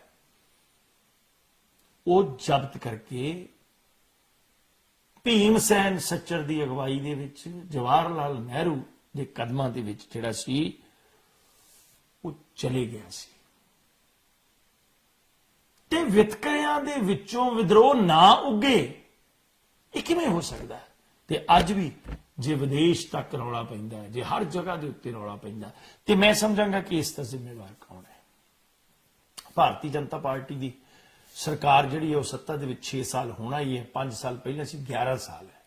ਵਾਜਪਾਈ ਸਾਹਿਬ ਦੇ ਟਾਈਮ ਦੇ ਉੱਤੇ ਪਾਰਟੀ ਜਿਹੜੀ ਸੀ ਉਹ ਬਹੁਤ ਵੱਡੀਆਂ ਜ਼ਿਆਦਾ ਪਾਰਟੀਆਂ ਦੇ ਇਕੱਠ ਦੇ ਨਾਲ ਭਾਰਤੀ ਜਨਤਾ ਪਾਰਟੀ ਨੇ ਸਰਕਾਰ ਬਣਾਈ ਸੀ। ਔਰ ਮੈਂ ਸਮਝਾਂਗਾ ਕਿ ਏਡੇ ਲੰਬੇ ਸਮੇਂ ਬਾਅਦ ਜਿਹੜੀ 6 ਸਾਲ ਦਾ ਮੋਦੀ ਦਾ ਕਾਰਜਕਾਲ ਹੈ, ਇਹ ਆਪਣੇ ਵੱਖਰੇ ਨੋਟਬੰਦੀ ਇਹ ਉਹ ਉਸ ਦੇ ਵਿੱਚ ਜਿਹੜਾ ਹੈ ਲੱਗਿਆ ਹੋਇਆ ਹੈ। ਪਰ ਮੈਂ ਇੱਕ ਗੱਲ ਜ਼ਰੂਰ ਕਹਾਂਗਾ ਕਿ ਮੋਦੀ ਸਰਕਾਰ ਦੇ ਗ੍ਰਹਿ ਮੰਤਰੀ ਨੇ ਘੱਟੋ ਘੱਟ ਇਹ ਸਟੇਟਮੈਂਟ ਜ਼ਰੂਰ ਦਿੱਤੀ ਸੀ ਕਿ 1984 ਨਵੰਬਰ ਜਿਹੜੀ ਹੈ ਉਹ ਉਹ ਨਸਲਕੁਸ਼ੀ ਸੀ, ਉਹ ਕੋਈ ਵੀ ਜਿਹੜਾ ਸੀ ਉਹ ਦੰਗੇ ਨਹੀਂ ਸੀ, ਉਹ ਕੋਈ ਦੋ ਗੁੱਟਾਂ ਦੀ ਲੜਾਈ ਨਹੀਂ ਸੀ, ਉਹ ਬਕਾਇਦਾ ਤੌਰ ਦੇ ਉੱਤੇ ਕਹਿਰ ਸੀ ਔਰ ਨਸਲਕੁਸ਼ੀ ਸੀ। ਪਰ ਮੈਨੂੰ ਇਹ ਸਮਝ ਨਹੀਂ ਲੱਗਦੀ ਕਿ ਇਤਿਹਾਸਕ ਦਸਤਾਵੇਜ਼ਾਂ ਦਾ ਜ਼ਿਕਰ ਕਿਉਂ ਨਹੀਂ ਹੁੰਦਾ। ਇਸ ਦੇ ਉੱਤੇ ਕਰਾਂਗੇ ਚਰਚਾ ਚੰਦ ਮਿੰਟਾਂ ਤੱਕ। ਪੱਤਰਕਾਰ ਸੁਰਿੰਦਰ ਸਿੰਘ ਟਾਕਿੰਗ ਪੰਜਾਬ ਮੇਰੇ ਨਾਲ ਹੋਣਗੇ ਲਾਈਨ ਦੇ ਉੱਤੇ, ਬਕਾਇਦਾ ਤੌਰ ਦੇ ਉੱਤੇ ਸਾਂਝੇ ਤੌਰ ਦੇ ਉੱਤੇ ਕਰਾਂਗੇ ਵਿਚਾਰਾਂ। ਮਿਲਦੇ ਇੱਕ ਛੋਟੇ ਜਿਹੇ ਬ੍ਰੇਕ ਤੋਂ ਬਾਅਦ।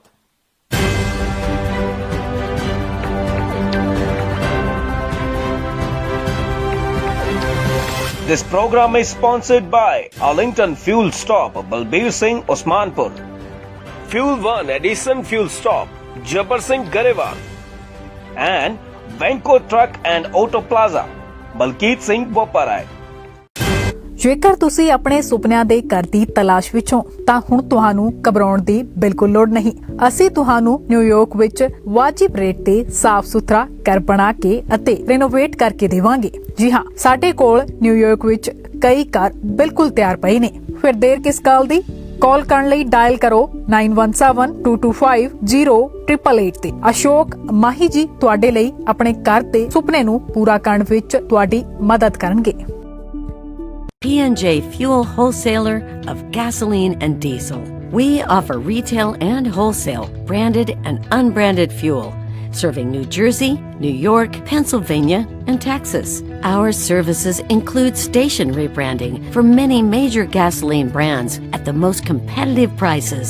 Our portfolio includes Exxon, Mobil, Shell, BP, and many more. To grow your business with us, please call 908-720-3032. P&J Fuel, fuel to take you further.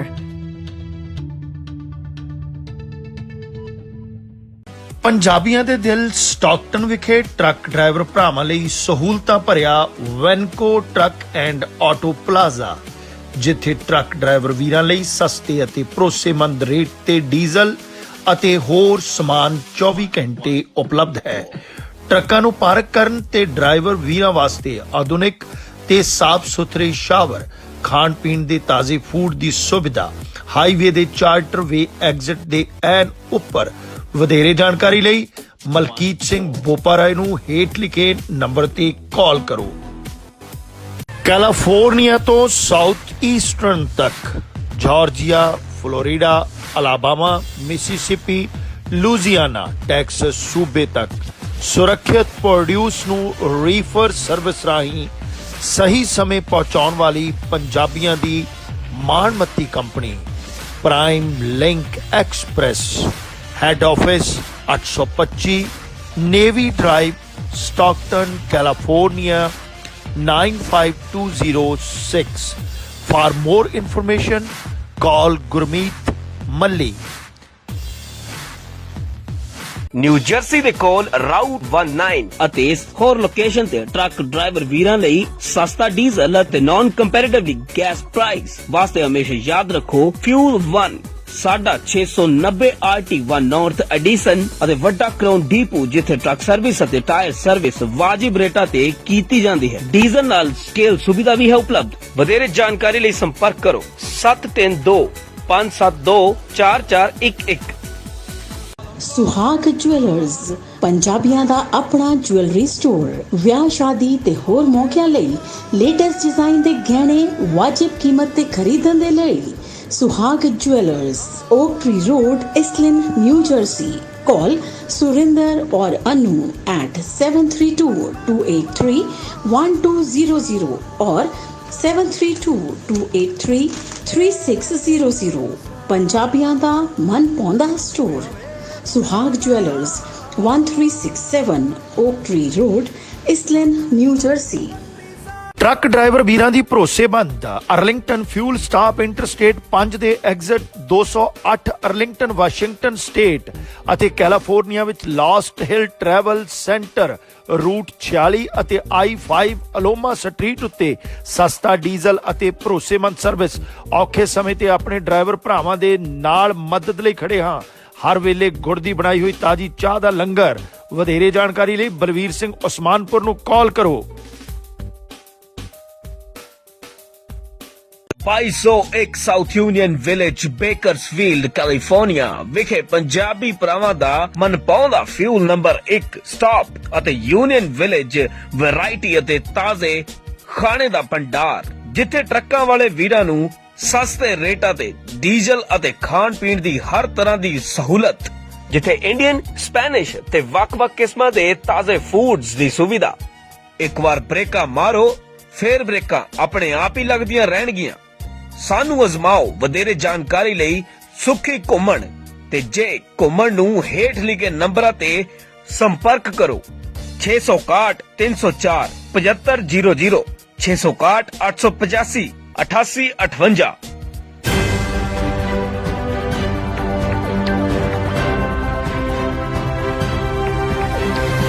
This program is sponsored by Arlington Fuel Stop, Balbir Singh, Osmanpur. Fuel 1 Edison Fuel Stop, Jabbar Singh, Garewal.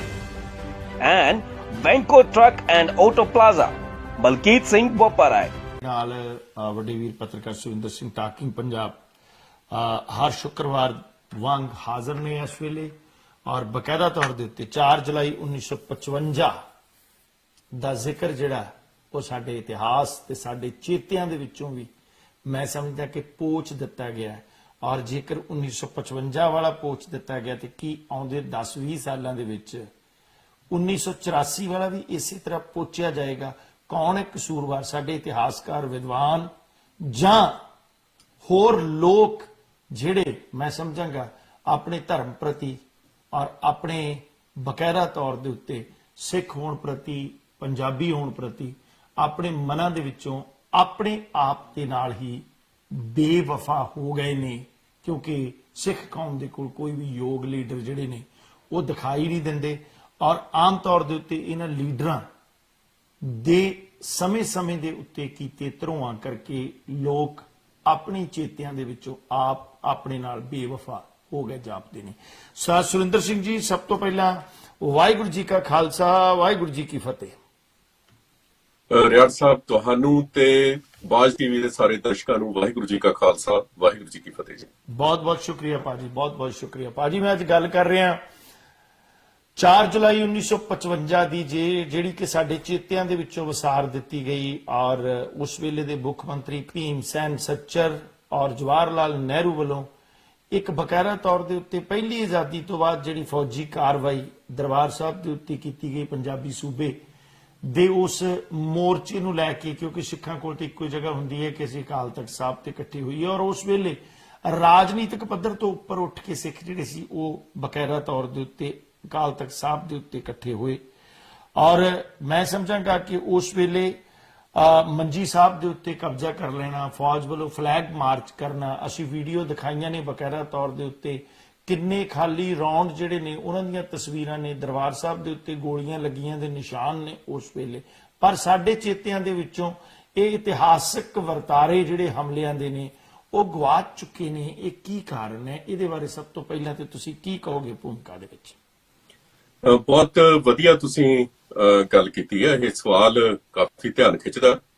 ਅੱਜ ਸਿੱਖਾਂ ਦਾ ਜਿਹੜਾ ਬੱਚਾ ਮੈਨੂੰ ਲੱਗਦਾ ਕਿ ਜਦੋਂ ਜਿਹੜਾ ਇਹ ਪ੍ਰੋਗਰਾਮ ਦੇਖੂਗਾ ਜਿਹੜਾ ਤੁਸੀਂ ਕਰ ਰਹੇ ਹੋ ਇਸ ਵੇਲੇ, ਮੈਨੂੰ ਲੱਗਦਾ ਸਾਰਿਆਂ ਦੇ ਮਨ ਦੇ ਵਿੱਚ ਇਹ ਸਵਾਲ ਉੱਭਰੂਗਾ ਕਿ ਕੀ ਕਾਰਨ ਨੇ ਕਿ ਸਾਡੇ ਚੇਤਿਆਂ ਦੇ ਵਿੱਚ ਇਹ ਜਿਹੜਾ ਹਮਲਾ ਸੀ ਦਰਬਾਰ ਸਾਹਿਬ ਦੇ ਉੱਤੇ ਸਭ ਤੋਂ ਪਹਿਲਾਂ 1947 ਤੋਂ ਬਾਅਦ ਦਾ, ਇਹ ਸਾਡੇ ਚੇਤਿਆਂ 'ਚ ਕਿਉਂ ਨਹੀਂ ਹੈ? ਜਦੋਂ ਅਸੀਂ ਨਿੱਕੇ ਹੁੰਦੇ ਸੀ, ਸਕੂਲ ਜਾਂਦੇ ਸੀ, ਸਾਡੇ ਚੇਤਿਆਂ 'ਚ 1947 ਦੀਆਂ ਘਟਨਾਵਾਂ ਨੂੰ ਵਾਰ-ਵਾਰ ਇਸ ਤਰੀਕੇ ਨਾਲ ਲਗਾਇਆ ਜਾਂਦਾ ਸੀ ਤਾਂ ਕਿ ਅਸੀਂ ਖਬਰਦਾਰ ਰਹੀਏ, ਤਾਂ ਕਿ ਜਿਹੜਾ ਹਿੰਦੁਸਤਾਨ ਦਾ ਸਿਸਟਮ ਹੈ ਸਾਨੂੰ ਲਗਾਤਾਰ ਖਬਰ ਕਰਦਾ ਰਹੇ ਕਿ ਦੇਖੋ ਇੱਕ ਉਜਾੜੀ ਸਹਿ ਕੇ ਆਏ ਹੋ, ਜੇ ਤੁਸੀਂ ਵੱਖਰਾ ਮੁਲਕ ਲੈਣ ਦੀ ਕੋਸ਼ਿਸ਼ ਕੀਤੀ ਜਾਂ ਵੱਖਰਾ ਮੁਲਕ ਸਥਾਪਿਤ ਕਰਨ ਦੀ ਕੋਸ਼ਿਸ਼ ਕੀਤੀ ਜਾਂ ਪੰਜਾਬ ਦੀ ਆਜ਼ਾਦੀ ਦੀ ਗੱਲ ਕੀਤੀ ਤਾਂ ਇਹ ਉਜਾੜਾ ਤੁਹਾਡੇ ਨਾਲ ਦੁਬਾਰਾ ਹੋਊਗਾ। ਸਾਨੂੰ ਸ਼ੀਸ਼ਾ ਦਿਖਾਉਂਦੇ ਰਹੇ ਲਗਾਤਾਰ ਉਹ, ਠੀਕ ਹੈ ਨਾ। ਸਾਡੇ ਚੇਤਿਆਂ 'ਚ ਬਲੈਕ ਐਂਡ ਵਾਈਟ ਤਸਵੀਰਾਂ, ਉਹ ਟ੍ਰੇਨਾਂ ਭਰ ਜਾ ਰਹੀਆਂ ਨੇ, ਕਤਲੋ ਗਾਰਤ ਦੀਆਂ ਬਲੈਕ ਐਂਡ ਵਾਈਟ ਤਸਵੀਰਾਂ, ਉਸ ਤਰੀਕੇ ਨਾਲ ਉਜਾੜੇ ਦੀਆਂ ਤਸਵੀਰਾਂ ਵਾਰ-ਵਾਰ ਸਾਨੂੰ ਦਿਖਾਈਆਂ ਗਈਆਂ। ਇਹ 1984 1985 ਦੀ ਗੱਲ ਕਰਦਾ। ਕਦੇ ਵੀ ਅੱਜ ਜਿਹੜੀਆਂ ਆਪਾਂ ਦਿਖਾ ਰਹੇ ਹਾਂ ਉਹ ਕਦੇ ਵੀ ਨਹੀਂ ਦਿਖਾਈਆਂ ਵੀ ਆ ਵੀ ਕੁਝ ਤੁਹਾਡੇ ਨਾਲ ਹੋਇਆ। ਮੈਂ ਉੱਥੇ ਹੀ ਆਉਣਾ, ਉਹ ਤਸਵੀਰਾਂ ਤਾਂ ਸਾਨੂੰ ਦਿਖਾਈਆਂ ਗਈਆਂ, ਸ਼ੀਸ਼ਾ ਦਿਖਾਇਆ ਗਿਆ ਸਾਨੂੰ। ਪਰ ਜਿਸ ਵੇਲੇ 1973 ਤੋਂ ਲੈ ਕੇ 1984 ਤੱਕ ਦੇ ਸਮੇਂ ਨੂੰ ਅਸੀਂ ਵਾਚਦੇ ਹਾਂ ਤਾਂ ਉਹ ਬਿਲਕੁਲ ਮੈਂ ਤੁਹਾਡੇ ਨਾਲ ਸਹਿਮਤ ਹਾਂ। ਉਸ ਵੇਲੇ ਪੰਜਾਬ ਦੇ ਵਿੱਚ ਸਿੱਖ ਲਹਿਰ ਦਾ ਤੇ ਪੰਜਾਬੀਅਤ ਦੀ ਲਹਿਰ ਦਾ ਉਭਾਰ ਇੰਨਾ ਪ੍ਰਚੰਡ ਸੀ, ਇੰਨਾ ਤੀਬਰ ਸੀ, ਉਹਦਾ ਜਿਹੜਾ ਰੁਖ ਸੀ ਕਿ ਸਾਡੇ ਚੇਤਿਆਂ ਦੇ ਵਿੱਚ ਜਿਹੜੀ 1955 4 ਜੁਲਾਈ 1955 ਦੀ ਅੱਜ ਆਪਾਂ ਗੱਲ ਕਰ ਰਹੇ ਹਾਂ ਦਰਬਾਰ ਸਾਹਿਬ ਤੇ ਪਹਿਲੇ ਹਮਲੇ ਦੀ 1947 ਤੋਂ ਬਾਅਦ, ਤਾਂ ਇਹ ਸਾਡੇ ਚੇਤਿਆਂ ਦੇ ਵਿੱਚੋਂ ਵਿਸਰ ਗਈਆਂ ਸਾਡੇ ਵਡੇਰਿਆਂ ਦੇ। ਸੋ ਕਿਉਂਕਿ 1973 ਤੋਂ ਲੈ ਕੇ 1984 ਤੱਕ ਦਾ ਮਸਲਾ ਇੰਨਾ ਬੜਾ ਸੀ ਕਿ ਇਹ ਜਿਹੜਾ 1955 ਵਾਲਾ ਜਿਹੜਾ ਜ਼ਬਰ ਇਹ ਸਾਡੇ ਚੇਤਿਆਂ ਦੇ ਵਿੱਚ ਮਨਫੀ ਹੋ ਕੇ ਰਹਿ ਗਿਆ। ਪਰ ਇੱਕ ਗੱਲ ਇਹਦੇ ਇਤਿਹਾਸਿਕ ਪਿਛੋਕੜ ਦੇ ਵਿੱਚ ਇਹ ਹੈ ਕਿ ਗਾਂਧੀ, ਮੋਹਨਦਾਸ ਕਰਮਚੰਦ ਗਾਂਧੀ, ਜਵਾਹਰ ਲਾਲ ਨਹਿਰੂ ਤੇ ਇਹ ਜਿਹੜੀ ਤਿਕੜੀ ਸੀ ਵੱਲਭ ਭਾਈ ਪਟੇਲ ਦੀ, ਜੀ ਤੇ ਲੋਕ ਤਾਂ ਇਹਨੂੰ ਸਰਦਾਰ ਕਹਿ ਕੇ ਬੁਲਾਉਂਦੇ ਨੇ। ਮੈਨੂੰ ਲੱਗਦਾ ਕਿ ਪਿੰਡ ਦਾ ਸਰਪੰਚ ਨਾ ਜਿੱਤੇ ਜੇ ਅੱਜ ਇਹਨੂੰ ਕਿਤੇ ਅੱਜ ਕਿਤੇ ਹੋਵੇ। ਪਰ ਇਹ ਗੱਲ ਕਰਦਾ ਕਿ ਇਹਨਾਂ ਦੇ ਵਾਅਦਿਆਂ ਵੱਲੋਂ ਤੇ ਕਾਂਗਰਸ ਦੀ ਵਰਕਿੰਗ ਕਮੇਟੀ ਦੇ ਜਿਹੜੇ ਲੋਕ ਸਨ, ਉਹਨਾਂ ਨੇ ਜਿਹੜੇ ਵਾਅਦੇ ਕੀਤੇ ਸਨ ਸਿੱਖ ਲੀਡਰਸ਼ਿਪ ਨਾਲ ਜੀ ਕਿ ਭਾਰਤ ਆਜ਼ਾਦ ਹੋਣ ਤੇ ਉੱਤਰੀ ਭਾਰਤ ਦੇ ਵਿੱਚ ਇੱਕ ਅਜਿਹਾ ਖਿੱਤਾ ਸਿੱਖਾਂ ਦੇ ਲਈ ਸੰਗਠਿਤ ਕੀਤਾ ਜਾਵੇਗਾ ਜਿਸ ਦੇ ਵਿੱਚ ਸਿੱਖ ਸਮਾਜਿਕ, ਰਾਜਨੀਤਿਕ ਅਤੇ ਧਾਰਮਿਕ ਆਜ਼ਾਦੀ ਦਾ ਨਿੱਘ ਮਾਣ ਸਕਣ ਪੂਰੀ ਤਰ੍ਹਾਂ। ਜੀ ਜਦੋਂ 1947 ਤੋਂ ਬਾਅਦ ਉਹ ਵਾਰ-ਵਾਰ ਚੇਤੇ ਕਰਵਾਇਆ ਗਿਆ ਸਿੱਖ ਲੀਡਰਸ਼ਿਪ ਵੱਲੋਂ ਕੇਂਦਰੀ ਹਾਕਮਾਂ ਨੂੰ, ਜੀ ਜਵਾਹਰ ਲਾਲ ਨਹਿਰੂ ਤੇ ਕੇਂਦਰੀ ਗ੍ਰਹਿ ਮੰਤਰੀ ਗੋਬਿੰਦ ਬੱਲਭ ਪੰਤ ਜੀ ਵੀ ਪੰਤ, ਉਹ ਤੇ ਜਿਹੜਾ ਭੀਮ ਸੈਨ ਸੱਚਰ ਪੰਜਾਬ ਦਾ ਜਿਹੜਾ ਉਸ ਵੇਲੇ ਦਾ ਮੁੱਖ ਮੰਤਰੀ ਸੀ, ਇਹ ਤਿੱਕੜੀ ਵੱਲੋਂ ਜੀ ਤਿੱਕੜੀ ਨੂੰ ਵਾਰ-ਵਾਰ ਉਹਨਾਂ ਨੇ ਮੈਮੋਰੰਡਮ ਦਿੱਤੇ, ਯਾਦ ਕਰਵਾਇਆ ਕਿ ਸਮਾਂ ਆ ਗਿਆ ਕਿ ਇਹ ਜਿਹੜਾ ਉੱਤਰੀ ਭਾਰਤ ਦੇ ਵਿੱਚ ਇੱਕ ਅਜਿਹਾ ਖੇਤਾ ਸੰਗਠਿਤ ਕਰਨ ਦਾ ਜਿਸ ਦੇ ਵਿੱਚ ਅਸੀਂ ਧਾਰਮਿਕ ਆਜ਼ਾਦੀ ਦਾ ਸਾਹ ਲੈ ਸਕੀਏ, ਅਸੀਂ ਰਾਜਨੀਤਿਕ ਆਜ਼ਾਦੀ ਦਾ ਸਾਹ ਲੈ ਸਕੀਏ। ਪਰ ਉਹਨਾਂ ਵੱਲੋਂ ਇਹ ਜਿਹੜਾ ਵਾਅਦਾ ਕੀਤਾ ਗਿਆ ਸੀ ਉਹ ਲਾਰਾ ਸਾਬਤ ਹੋਇਆ। ਸਿਰਫ ਇਹ ਕਹਿ ਕੇ ਡੰਗ ਸਾਰ ਦਿੱਤਾ ਗਿਆ ਕਿ ਮਾਸਟਰ ਜੀ ਉਸ ਵਕਤ समय और था, अब समय बदल चुका है। ਠੀਕ ਹੈ ਨਾ, ਇਹ ਕਹਿ ਕੇ ਉਸ ਗੱਲ ਨੂੰ ਟਾਲ ਦਿੱਤਾ ਗਿਆ। ਉਸ ਗੱਲ ਦੇ ਵਿੱਚੋਂ ਉਦੋਂ ਹੀ ਅਸੀਂ ਦੇਖਦੇ ਹਾਂ ਕਿ ਕਰਨਾਟਕ ਤੇ ਜਿਹੜੇ ਦੱਖਣ ਭਾਰਤ ਦੇ ਸੂਬੇ ਸਨ, ਉਹਨਾਂ ਨੂੰ ਭਾਸ਼ਾ ਦੇ ਆਧਾਰ ਦੇ ਉੱਤੇ ਸੰਗਠਿਤ ਕੀਤਾ ਜਾ ਰਿਹਾ ਸੀ। ਉਸ ਦੇ ਵਿੱਚੋਂ ਇੱਕ ਲਹਿਰ ਨੇ ਜਨਮ ਲਿਆ, ਪੰਜਾਬੀ ਸੂਬੇ ਦੀ ਲਹਿਰ ਨੇ। ਪੰਜਾਬੀ ਸੂਬਾ ਤੁਸੀਂ ਜ਼ਿਕਰ ਕੀਤਾ ਆਪਣੇ ਐਡੀਟੋਰੀਅਲ ਦੇ ਵਿੱਚ ਕਿ ਉਸ ਵੇਲੇ ਹਿਮਾਚਲ ਵੀ ਸੀ, ਹਰਿਆਣਾ ਨਹੀਂ ਸੀ। ਹਿਮਾਚਲ ਤੇ ਹਰਿਆਣਾ ਨਹੀਂ ਸਨ ਤੇ ਉਹ ਪੰਜਾਬ ਦਾ ਹਿੱਸਾ ਸਨ।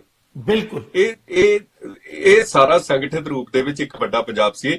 ਉਹ ਸਮੁੱਚੇ ਪੰਜਾਬ ਦੇ ਵਿੱਚ ਪੰਜਾਬੀ ਲਾਗੂ ਕਰਨ ਦੇ ਲਈ ਮੋਰਚਾ ਲੱਗਿਆ ਸੀ। ਉਹ ਜੀ ਇੱਕ ਰਾਜਨੀਤਿਕ ਸਿਆਸੀ ਪੈਂਤੜਾ ਸੀ ਉਸ ਵੇਲੇ ਦੀ ਸਿੱਖ ਲੀਡਰਸ਼ਿਪ ਦਾ, ਤੇ ਪਰ ਉਹਨੇ ਪੂਰਾ ਹੋਣਾ ਨਹੀਂ ਸੀ।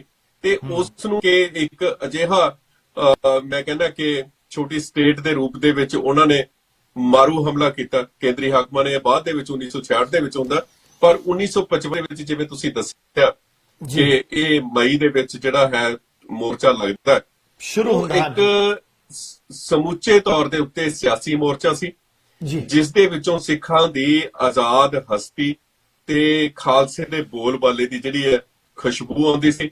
ਸੋ ਉਸ ਨੂੰ ਉੱਥੇ ਤੱਕ ਹੀ ਸੀਮਿਤ ਕਰਨ ਲਈ ਤੇ ਉਸ ਨੂੰ ਦੇਣ ਦੀ ਜਿਹੜੀ ਇੱਕ ਮੈਂ ਕਹਿੰਦਾ ਸੋਚ ਉਹਦੇ ਪਿੱਛੇ ਕੰਮ ਕਰਦੀ ਸੀ ਕਿ ਉੱਥੇ ਉਹਨਾਂ ਨੇ ਆਰਮੀ ਤੇ ਪੈਰਾਮਿਲਟਰੀ ਫੋਰਸਸ ਦੇ ਨਾਲ ਜਿਹੜੀ ਪੰਜਾਬ ਪੁਲਿਸ ਦੀਆਂ ਜਿਹੜੀਆਂ ਉੱਥੇ ਅਸੀਂ ਬਟਾਲੀਅਨਾਂ ਦੇਖਦੇ ਆ ਇਹਨਾਂ ਤਸਵੀਰਾਂ ਦੇ ਵਿੱਚ, ਜਿਹੜੀਆਂ ਵੀਡੀਓ ਤੁਸੀਂ ਦਿਖਾਈਆਂ ਨੇ, ਤਾਂ ਉਹਦੇ ਰੂਪ ਦੇ ਵਿੱਚ ਉੱਥੇ ਉਹ ਐਕਸ਼ਨ ਕੀਤਾ ਗਿਆ। ਉਸ ਐਕਸ਼ਨ ਦੇ ਵਿੱਚ ਦੇਖੋ ਅਸੀਂ ਦੇਖਦੇ ਆ ਉਹਦੀ ਜਿਹੜੀ ਮੋਰਚੇ ਦੀ ਅਗਵਾਈ, ਜਿਵੇਂ ਤੁਸੀਂ ਅਕਾਲ ਤਖਤ ਮਹਾਨਤਾ ਦੀ ਗੱਲ ਕੀਤੀ, ਕਿਉਂਕਿ ਅਕਾਲ ਤਖਤ ਸਾਹਿਬ ਸਾਨੂੰ ਰਾਜਨੀਤਿਕ ਸੇਧ ਦਿੰਦਾ ਤੇ ਹਮੇਸ਼ਾ ਤੋਂ ਦਿੰਦਾ ਆਇਆ। ਉਸ ਵੇਲੇ ਜਥੇਦਾਰ ਅਛਰ ਸਿੰਘ ਜੀ ਅਕਾਲ ਤਖਤ ਸਾਹਿਬ ਦੇ ਜਥੇਦਾਰ ਸਨ ਤੇ ਉਹਨਾਂ ਦੀ ਗ੍ਰਿਫਤਾਰੀ ਵੀ ਹੁੰਦੀ ਹੈ, ਜਿੱਥੇ ਹਜ਼ਾਰਾਂ ਜਿਹੜੇ ਸਿੱਖ ਬੱਚਿਆਂ ਦੀ, ਬੀਬੀਆਂ ਦੀ ਤੇ ਬਜ਼ੁਰਗਾਂ ਦੀ ਉੱਥੇ ਲਾਠੀਚਾਰਜ ਦੇ ਵਿੱਚ ਤੇ ਗੋਲੀਬਾਰੀ ਦੇ ਵਿੱਚ ਜ਼ਖਮੀ ਹੋਣ ਦੀ ਗੱਲ ਤਸਦੀਕ ਹੁੰਦੀ ਹੈ ਤੇ ਕੁਝ ਲੋਕਾਂ ਦੇ ਉੱਥੇ ਸ਼ਹੀਦ ਹੋਣ ਦੀ ਵੀ ਗੱਲ ਸਾਹਮਣੇ ਆਉਂਦੀ ਹੈ ਸਾਡੇ। ਉਹਦੇ ਨਾਲ ਗ੍ਰਿਫਤਾਰੀਆਂ ਹੋਈਆਂ 3000 ਤੋਂ ਵੱਧ ਸਿੱਖਾਂ ਦੀਆਂ, ਉੱਥੇ ਬੀਬੀਆਂ ਦੀਆਂ, ਬੱਚਿਆਂ ਦੀਆਂ ਤੇ ਬਜ਼ੁਰਗਾਂ ਦੀਆਂ, ਤੇ ਇਸੇ ਮੋਰਚਾ ਦੇ ਵਿੱਚ ਸ਼ਾਮਲ ਸਨ। ਉਹਨਾਂ ਦੇ ਵਿੱਚ ਅਕਾਲ ਤਖਤ ਸਾਹਿਬ ਦੇ ਜਥੇਦਾਰ ਜੀ ਵੀ ਸ਼ਾਮਲ ਸਨ। ਦੇਖੋ ਕਿੰਨੀ ਵੱਡੀ ਗੱਲ ਹੈ। ਸੋ ਇਸ ਗੱਲ ਨੂੰ ਅਸੀਂ ਸਿੱਖ ਸਟੂਡੈਂਟ ਫੈਡਰੇਸ਼ਨ ਦੇ ਜਿਹੜੇ ਸਭ ਤੋਂ ਪਹਿਲੇ ਕਰਤਾ ਧਰਤਾ ਸਨ, ਜਿਨ੍ਹਾਂ ਨੇ ਬਣਾਈ ਸਿੱਖ ਸਟੂਡੈਂਟ ਫੈਡਰੇਸ਼ਨ, ਸਰਦਾਰ ਸਰੂਪ ਸਿੰਘ, ਉਹ ਵੀ ਸ਼ਾਮਲ ਸੀ। ਉਹ ਵੀ ਸ਼ਾਮਲ ਸਨ ਉਹਦੇ ਵਿੱਚ। ਹੋਰ ਬਹੁਤ ਸਾਰੇ ਜਿਹੜੇ ਉਸ ਵੇਲੇ ਬਾਅਦ ਦੇ ਵਿੱਚ, ਉਸ ਤੋਂ ਬਾਅਦ ਜਿਹੜੇ ਪੋਲਿਟਿਕਸ ਦੇ ਵਿੱਚ ਆਏ ਲੋਕ ਉਸ ਵੇਲੇ ਸ਼ਾਮਲ ਸਨ। ਖਾਸ ਕਰਕੇ ਸਿੱਖ ਸਟੂਡੈਂਟਸ ਫੈਡਰੇਸ਼ਨ ਦੇ ਜਿਹੜੇ ਲੋਕ ਸਨ, ਜਗਮੀਤ ਸਿੰਘ ਬਰਾੜ ਜਿਹੜੇ ਅੱਜ ਕੱਲ ਅਕਾਲੀ ਦਲ ਦੇ ਵਿੱਚ ਚਲੇ ਗਏ, ਕਾਂਗਰਸ ਦੇ ਵਿੱਚ ਸਨ, ਉਹਨਾਂ ਦੇ ਪਿਤਾ ਜੀ ਵੀ ਕਹਿੰਦੇ ਗੁਰਮੀਤ ਸਿੰਘ ਜੀ ਬਰਾੜ ਸ਼ਾਮਲ ਸਨ। ਗੁਰਮੀਤ ਸਿੰਘ ਬਰਾੜ ਵੀ ਉਸ ਵੇਲੇ ਸ਼ਾਮਲ ਸਨ। ਪਰ ਬਾਦਲ ਸਾਹਿਬ ਉਸ ਵੇਲੇ ਬਕਾਇਦਾ ਤੌਰ ਦੇ ਉੱਤੇ ਕਾਂਗਰਸ ਦੇ ਵਿੱਚ ਸਨ, ਕਿਉਂਕਿ 57 ਚ ਕਾਂਗਰਸ ਦੇ ਪਹਿਲੇ ਵਿਧਾਇਕ ਵਜੋਂ ਜਿੱਤੇ, ਵਿਧਾਇਕ ਬਣੇ ਜੀ ਵਿਧਾਇਕ ਬਣੇ। ਤੇ ਉਸ ਵੇਲੇ ਦਾ ਉਹਨਾਂ ਦੀ ਆਪਣੀ ਸਰਕਾਰ ਸੀ, ਕਾਂਗਰਸੀ ਸਰਕਾਰ ਸੀ, ਤੇ ਕਾਂਗਰਸ ਪੱਖੀ ਪਰਿਵਾਰ ਦੇ ਵਿੱਚੋਂ ਕਾਂਗਰਸ ਪੱਖੀ ਜਿਹੜੀ ਟਿਕਟ ਦੇ ਉੱਤੇ ਜਾਂ ਉਸ ਵੇਲੇ ਦੀ ਜਿਹੜੀ ਪੋਲਿਟਿਕਸ ਸੀ ਉਹਦੇ ਵਿੱਚ ਸਰਗਰਮੀ ਦੇ ਨਾਲ ਹਿੱਸਾ ਲੈਂਦੇ ਰਹੇ ਸਨ ਪ੍ਰਕਾਸ਼ ਸਿੰਘ ਬਾਦਲ ਉਸ ਵੇਲੇ, ਤੇ ਉਹਨਾਂ ਦੀ ਸਰਕਾਰ ਸੀ। ਸੋ ਇਹ ਕਿਤੇ ਲਾਗਾ ਤੇ ਨਵਾਂ ਨਹੀਂ ਹੈਗਾ ਜੋ ਅੱਜ ਕੱਲ, ਕਿਉਂਕਿ ਅੱਜ ਤਾਂ ਹੁਣ ਉਹ ਸਾਰੀ ਸਟੇਟਮੈਂਟ ਵੀ ਆ ਗਈ ਹੈ ਕੁੰਵਰ ਵਿਜੇ ਪ੍ਰਤਾਪ ਸਿੰਘ ਹੋਰਾਂ ਦੀ, ਤੇ ਕਿ ਉਹ ਗੁਰੂ ਗ੍ਰੰਥ ਸਾਹਿਬ ਦੀ ਬੇਅਦਬੀ ਦੇ ਵਿੱਚ ਦੇਖੋ ਸ਼ਾਮਲ ਨੇ ਉਹ ਲੋਕ ਪਿਓ ਪੁੱਤ, ਤੇ ਅੱਜ ਤਾਂ ਉਹ ਸ਼ਾਮਲ ਹੋ ਸਾਡੇ ਸਾਹਮਣੇ ਆ ਗਿਆ ਨਾ ਪ੍ਰਤੱਖ ਰੂਪ ਦੇ ਵਿੱਚ। ਅਸੀਂ ਗੱਲਾਂ ਕਰਦੇ ਸਾਂ ਜਾਂ ਜਿਸ ਤਰੀਕੇ ਨਾਲ ਇਹ ਗੱਲਾਂ ਸਾਡੇ ਸਾਹਮਣੇ ਸਨ, ਪਰ ਦੇਖੋ ਕਿ ਜਿਹੜੀ ਉਸ ਵੇਲੇ ਦੀ ਕਾਰਵਾਈ ਹੈ, ਫੌਜੀ ਕਾਰਵਾਈ ਹੈ, ਪੁਲਿਸ ਕਾਰਵਾਈ ਹੈ, ਪੈਰਾਮਿਲਟਰੀ ਫੋਰਸਿਸ ਦੀ ਜਿਹੜੀ ਕਾਰਵਾਈ ਹੈ ਦਰਬਾਰ ਸਾਹਿਬ ਦੇ ਉੱਤੇ ਪਹਿਲੇ ਹਮਲੇ ਦੀ, ਅਸੀਂ ਉਸ ਨੂੰ, ਸਾਡੇ ਜਿਹੜੇ ਵਡੇਰੇ ਸਨ ਜੀ, ਅਸੀਂ ਉਸ ਨੂੰ ਲੋਕਾਂ ਦੇ ਵਿੱਚ ਉਜਾਗਰ ਨਹੀਂ ਕਰ ਸਕੇ, ਪ੍ਰੋਪੇਗੇਟ ਨਹੀਂ ਕਰ ਸਕੇ। ਜੇ ਅਸੀਂ ਉਸ ਕਾਰਵਾਈ ਨੂੰ ਪ੍ਰੋਪੇਗੇਟ ਕਰ ਸਕਦੇ ਕਰ ਲੈਂਦੇ। ਸੁਰਿੰਦਰ ਸਿੰਘ ਜੀ, 66 ਵਾਲੇ ਪੰਜਾਬੀ ਸੂਬੇ ਦੇ ਵਿੱਚ ਮੈਂ ਸੌਰੀ ਇੰਡੋਰਸ ਕਰਨਾ ਚਾਹੁੰਦਾ, ਮੈਂ ਇੱਕ ਗੱਲ ਕੀਤੀ ਹੈ ਕਿ ਅੱਜ ਵੀ ਨੰਗਲ ਡੈਮ ਤੇ ਤਲਵਾੜੇ ਤੋਂ ਅੱਗੇ 25 ਕਿਲੋਮੀਟਰ ਤੱਕ ਦਾ ਏਰੀਆ ਜਿਹੜਾ ਹੈ ਉਹ ਸਾਰਾ ਪੰਜਾਬੀ ਬੋਲਦਾ ਹੈ। ਬਿਲਕੁਲ ਬਿਲਕੁਲ, ਦੋਵਾਂ ਪਾਸਿਆਂ ਤੇ ਪੰਜਾਬੀ ਬੋਲਦਾ ਹੈ। ਇਧਰੋਂ ਹਰਿਆਣੇ ਦੇ ਵਿੱਚ ਹਾਂਜੀ, ਮਤਲਬ 66 ਦੇ ਵਿੱਚ ਕੋਈ ਇਨਸਾਫ ਨਹੀਂ ਮਿਲਿਆ। ਜੀ ਕੈਰੀ ਔਨ। ਦੱਸਦਾ, ਉਹਦੇ ਤੇ ਵੀ ਗੱਲ ਕਰਾਂਗੇ, ਭਾਸ਼ਾ ਤੇ ਵੀ ਗੱਲ ਕਰਾਂਗੇ ਜੀ। ਇਹ ਜਿਹੜਾ ਅਸੀਂ ਪ੍ਰੋਪੇਗੇਟ ਨਹੀਂ ਕਰ ਸਕੇ ਉਸ ਨੂੰ, ਜੇ ਅਸੀਂ ਸਹੀ ਤਰੀਕੇ ਨਾਲ ਪ੍ਰੋਪੇਗੇਟ ਕੀਤਾ ਹੁੰਦਾ ਇਸ ਹਮਲੇ ਨੂੰ 1955 ਵਾਲੇ ਨੂੰ, ਤਾਂ ਜਿਹੜੀ ਕੇਂਦਰੀ ਹਾਕਮਾਂ ਦੀ ਜਿਹੜੀ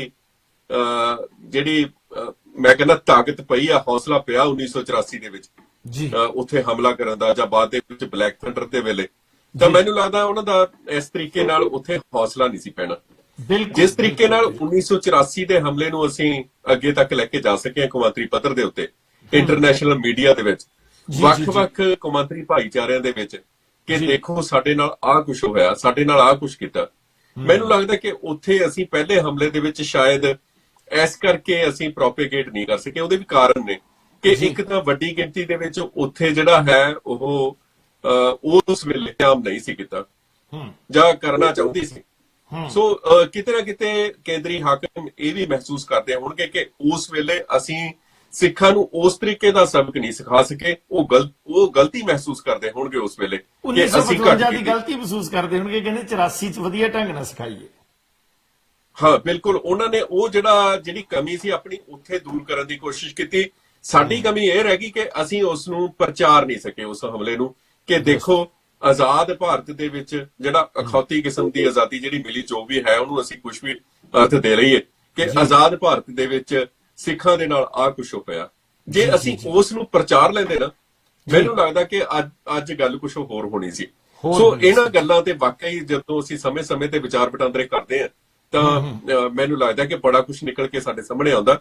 1984 ਦਾ ਜਿਹੜਾ ਅੱਜ ਥਾਂ ਦੇ ਉੱਤੇ ਨੈਵਰ ਫੋਰਗੇਟ 84, ਨੈਵਰ ਫੋਰਗੇਟ 84 ਦੀ ਜਦੋਂ ਗੱਲ ਹੁੰਦੀ ਹੈ, ਉਹ ਸਾਡੇ ਚੇਤਿਆਂ ਚੋਂ ਨਿਕਲ ਨਹੀਂ ਸਕਦੀ ਗੱਲ। ਉਹ ਨਹੀਂ, ਅੱਜ ਦੇ ਬੱਚਿਆਂ ਦੇ ਚੇਤਿਆਂ ਚੋਂ ਨਿਕਲ ਨਹੀਂ ਸਕਦੀ। 1955 ਵਾਲੀ ਭਾਵੇਂ ਨਿਕਲ ਗਈ, ਪਰ ਕਿਤੇ ਨਾ ਕਿਤੇ ਸਾਡੇ ਜਿਹੜੇ ਸਿੱਖ ਇਤਿਹਾਸਕਾਰ ਨੇ, ਯੂਨੀਵਰਸਿਟੀਆਂ ਦੀਆਂ ਤਨਖਾਹਾਂ ਮੋਟੀਆਂ ਲੈ ਕੇ ਘਰਾਂ ਦੇ ਵਿੱਚ ਸੀਟਾਂ ਮੱਲ ਕੇ ਬੈਠੇ ਨੇ, ਔਰ ਇਹ ਸਿੱਖ ਵਿਦਵਾਨ ਆਪਣੇ ਆਪ ਨੂੰ ਕਹਾਉਂਦੇ ਨੇ, ਇਹ ਵਿਦਵਾਨਾਂ ਦੇ ਮੂੰਹ ਦੇ ਉੱਤੇ ਵੀ ਉਂਗਲੀ ਰਖਾ ਦਿੱਤੀ ਗਈ। ਇਹਨਾਂ ਨੇ ਵੀ ਕਿਸੇ ਚੈਪਟਰ, ਕਿਸੇ ਜਗ੍ਹਾ ਦੇ ਉੱਤੇ, ਕਿਸੇ ਥਾਂ ਦੇ ਉੱਤੇ 1955 ਦਾ ਜ਼ਿਕਰ ਨਹੀਂ ਕੀਤਾ। ਕਿਤੇ ਨਾ ਕਿਤੇ ਕੌਮ ਦਾ ਇਹ ਜਿਹੜਾ ਹਿੱਸਾ ਹੈ, ਜਿਹਨੂੰ ਅਸੀਂ ਅਕੈਡਮਿਕ ਹਿੱਸਾ ਕਹਿੰਦੇ ਆ, ਬਹੁਤ ਇੰਪੋਰਟੈਂਟ ਪਾਰਟ ਹੈ ਸਾਡਾ, ਉਹ ਵੀ ਜ਼ਿੰਮੇਵਾਰ ਹੈ ਬਕਾਇਦਾ ਤੌਰ ਦੇ ਉੱਤੇ। ਬਿਲਕੁਲ, ਸਾਡਾ ਅਕੈਡਮਿਕ ਹਿੱਸਾ ਬਿਲਕੁਲ। ਬਾਅਦ ਦੇ ਵਿੱਚ ਤਾਂ ਹੁਣ ਜੱਗ ਜ਼ਾਹਿਰ ਹੀ ਹੋ ਗਿਆ ਕਿ ਭਾਰਤ ਸਰਕਾਰ ਨੇ ਕ੍ਰਿਡ ਦੀ ਜਿਹੜੀ ਸੰਸਥਾ ਚੰਡੀਗੜ੍ਹ ਦੇ ਵਿੱਚ ਉਹ ਐਸੇ ਕਰਕੇ ਬਣਾਈ, ਜਿਹੜੀ ਚੋਣ ਕਰਦੀ ਹੈ ਕਿ ਯੂਨੀਵਰਸਿਟੀਆਂ ਦੇ ਵਿੱਚ ਜਿਹੜੇ ਪ੍ਰੋਫੈਸਰ ਨੇ ਜਾਂ ਰਿਸਰਚ ਜਿਹੜੇ ਸਕਾਲਰ ਨੇ ਫੈਲੋਸ਼ਿਪ ਦੇਣੀ ਹੈ, ਕਿਸ ਤਰੀਕੇ ਨਾਲ ਕਿਹਨਾਂ ਲੋਕਾਂ ਨੂੰ ਦੇਣੀ ਹੈ। ਬਿਲਕੁਲ ਇਹ ਉਹ ਕ੍ਰਿਡ ਦੇ ਵਿੱਚ ਜਿਹੜਾ ਹੈ ਸਾਰਾ ਵਿਸ਼ਵਨਾਥ ਤਿਵਾੜੀ ਤੇ ਰਸ਼ਪਾਲ ਮਲਹੋਤਰਾ ਵੱਲੋਂ ਜਿਹੜਾ ਕੇਂਦਰੀ ਸਿਸਟਮ ਵੱਲੋਂ ਉਹਨਾਂ ਦੀ ਅਗਵਾਈ ਦੇ ਵਿੱਚੋਂ ਸ਼ੁਰੂ ਕੀਤਾ ਗਿਆ ਸੀ, ਉਹ ਤੈਅ ਕਰਦੇ ਨੇ। ਹੁਣ ਉਹ ਤੈਅ ਕਰਦੇ ਨੇ, ਉਹੀ ਤੈਅ ਕਰਦੇ ਨੇ ਕਿ ਕਿਹੜੇ ਲੇਖਕ ਨੂੰ ਸਾਹਿਤ ਅਕਾਦਮੀ ਦਾ ਪੁਰਸਕਾਰ ਦੇਣਾ, ਕਿਹੜੇ ਲੇਖਕ ਨੂੰ ਪੰਜਾਬ ਦਾ ਜਿਹੜਾ ਸਾਹਿਤਕਾਰ ਦਾ ਪੁਰਸਕਾਰ ਦੇਣਾ। ਉਹ ਉਹਨਾਂ ਵੱਲੋਂ ਇਹ ਜਿਹੜਾ ਹੈ ਤੈਅ ਕਿਹੜੇ ਵਿਦੇਸ਼ੀ ਪੱਤਰਕਾਰ ਦੇ ਵੀ ਵਧੀਆ ਚੂੜੀਦਾਰ ਪਜਾਮੀ ਤੇ ਅਚਕਨ ਪਵਾ ਕੇ ਸਟੇਜ ਤੇ ਲੈ ਕੇ ਜਾਣਾ, ਇਹ ਸਾਰਾ ਕੁਝ ਉਹ ਤੈਅ ਕਰਦੇ ਨੇ। ਬਿਲਕੁਲ ਨਾਲ ਛੋਟੀ ਕਾਲ ਵੀ ਲੈ ਲਈਏ, ਕਿਉਂਕਿ ਮੈਂ ਕਹਾਂਗਾ ਨਾਲ ਆਪਣੇ ਕੋਲ ਸਮਾਂ ਹੁੰਦਾ ਤੇ ਲੋਕਾਂ ਦੀ ਇਹ ਗੱਲ ਹੁੰਦੀ ਹੈ ਕਿ ਉਹ ਵਿੱਚ ਕੋਈ ਛੋਟੀ ਛੋਟੀ ਗੱਲ ਕਰਨੀ ਚਾਹੁੰਦੇ ਆ, ਸਿਰਫ 1 ਸੈਕਿੰਡ ਜੀ ਜੀ ਬਿਲਕੁਲ, ਸਾਡੇ ਰੱਬ ਵਰਗੇ ਜਿਹੜੇ ਦਰਸ਼ਕ ਹੁੰਦੇ ਨੇ। ਹੈਲੋ, ਹਾਂਜੀ ਹਾਂਜੀ, ਸਤਿ ਸ਼੍ਰੀ ਅਕਾਲ ਜੀ।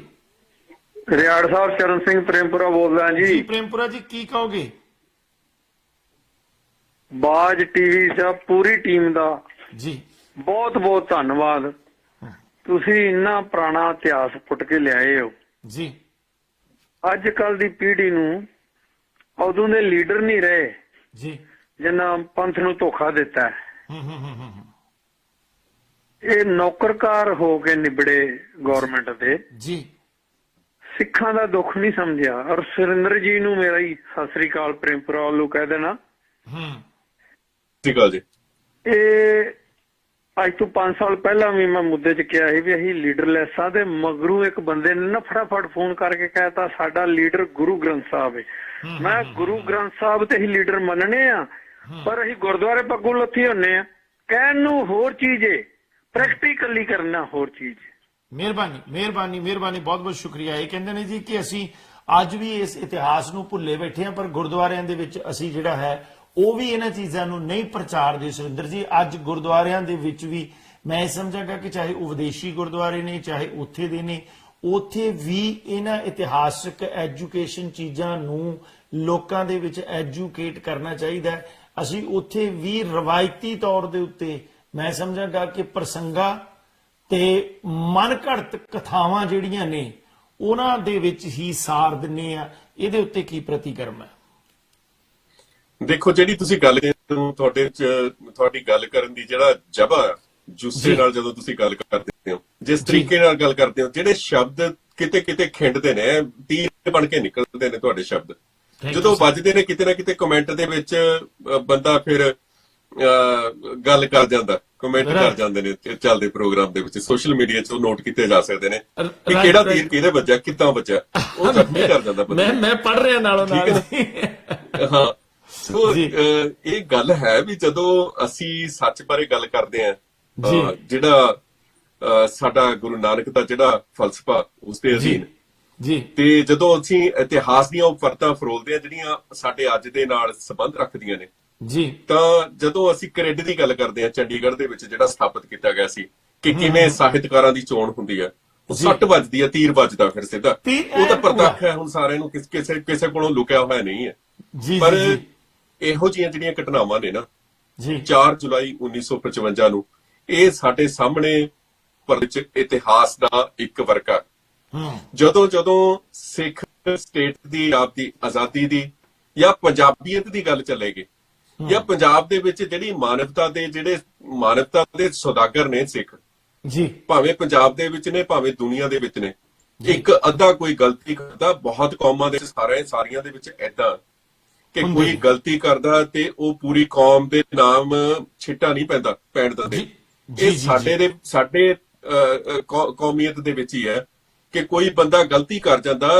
ਜੇ ਤੁਸੀਂ ਹੁਣ ਜ਼ਿਕਰ ਕੀਤਾ ਉਹ ਸੈਕਰਾਮੈਂਟੋ ਦੇ ਇਨਸਾਨ ਦਾ, ਕੋਈ ਬੰਦਾ, ਅਸੀਂ ਉਸ ਨੂੰ ਪੂਰੀ ਕੌਮ ਦੇ ਉੱਤੇ ਛਿੱਟਾ ਨਹੀਂ ਮੰਨਣਾ ਚਾਹੀਦਾ ਸਾਨੂੰ। ਉਹ ਆਪਣਾ ਇੰਡੀਵਿਜੂਅਲ ਹੈ, ਠੀਕ ਹੈ। ਉਸਨੇ ਭੇਸ ਧਾਰਿਆ ਹੋਇਆ ਸੀਗਾ, ਉਹ ਸਾਡੇ ਭੇਸ ਦੇ ਵਿੱਚ ਬਾਦਲ ਨੇ ਵੀ ਦਾੜੀ ਰੱਖੀ ਹੋਈ ਆ ਬਹੁਤ ਵੱਡੀ, ਤੇ ਉਹ ਵੀ ਨੀਲੀ ਪੱਗ ਬੰਨਦਾ, ਉਹ ਠੀਕ ਹੈ ਨਾ। ਸਾਰੇ ਜਿਹੜੇ ਨੇ ਉਹ ਮੁੰਡੀ ਵਰਗੇ ਦਾਸ ਨਹੀਂ ਹੈ, ਠੀਕ ਹੈ ਕਿ ਨਹੀਂ? ਹਾਂ, ਪਰ ਇਹ ਘਟਨਾਵਾਂ ਨੇ ਜਿਹੜੀਆਂ, ਇਹ ਆਉਣ ਵਾਲੀ ਜਿਹੜੀ ਸਾਡੀ ਨਸਲ ਹੈ ਜਾਂ ਮੌਜੂਦਾ ਸਾਡੇ ਯੰਗ ਜਨਰੇਸ਼ਨ ਹੈ ਜਿਹੜੀ ਹੁਣ ਦੀ, ਉਹ ਮੁਤਾਲਿਆ ਕਰੂਗੀ ਇਹਨਾਂ ਘਟਨਾਵਾਂ ਦਾ, ਸਾਰੀਆਂ ਦਾ।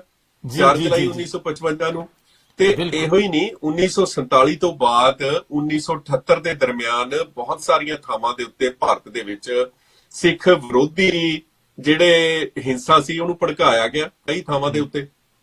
ਤੇ ਅਸੀਂ ਤਾਂ 1984 ਤੋਂ ਨਵੰਬਰ 1984 ਦੇ ਦੌਰਾਨ ਦੀਆਂ ਘਟਨਾਵਾਂ ਦੇਖਦੇ ਆ ਨਾ, ਪ੍ਰਮੁੱਖ ਤੌਰ ਦੇ ਉੱਤੇ ਸਾਡੇ ਚੇਤਿਆਂ 'ਚ ਉਹ ਨੇ।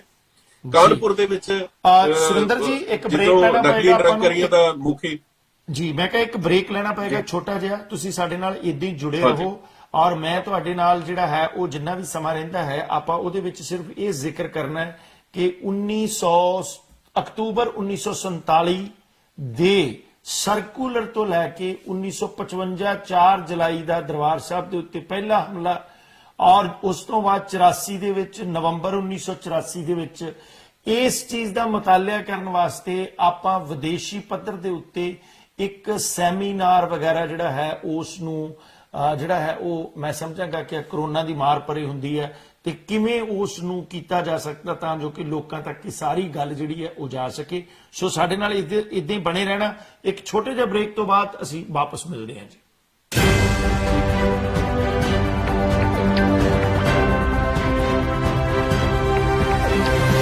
This program is sponsored by Arlington Fuel Stop, Balbir Singh, Osmanpur.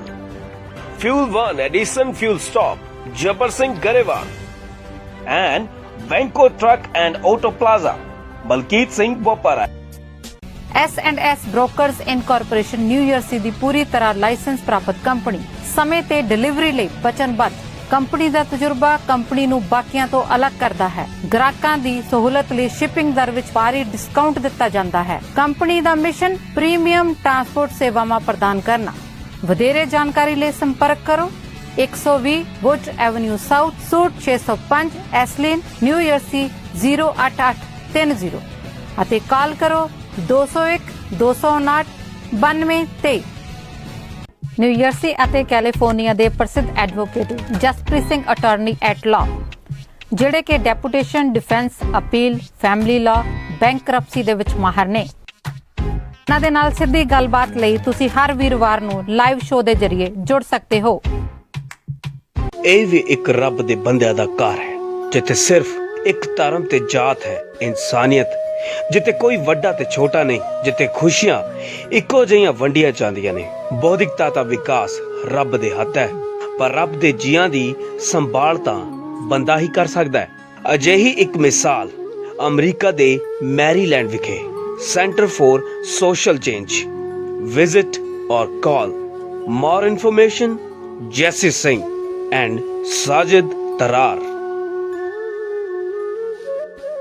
ਪੰਜਾਬੀਆਂ ਦਾ ਆਪਣਾ ਬਾਜ਼ਾਰ ਹੈ।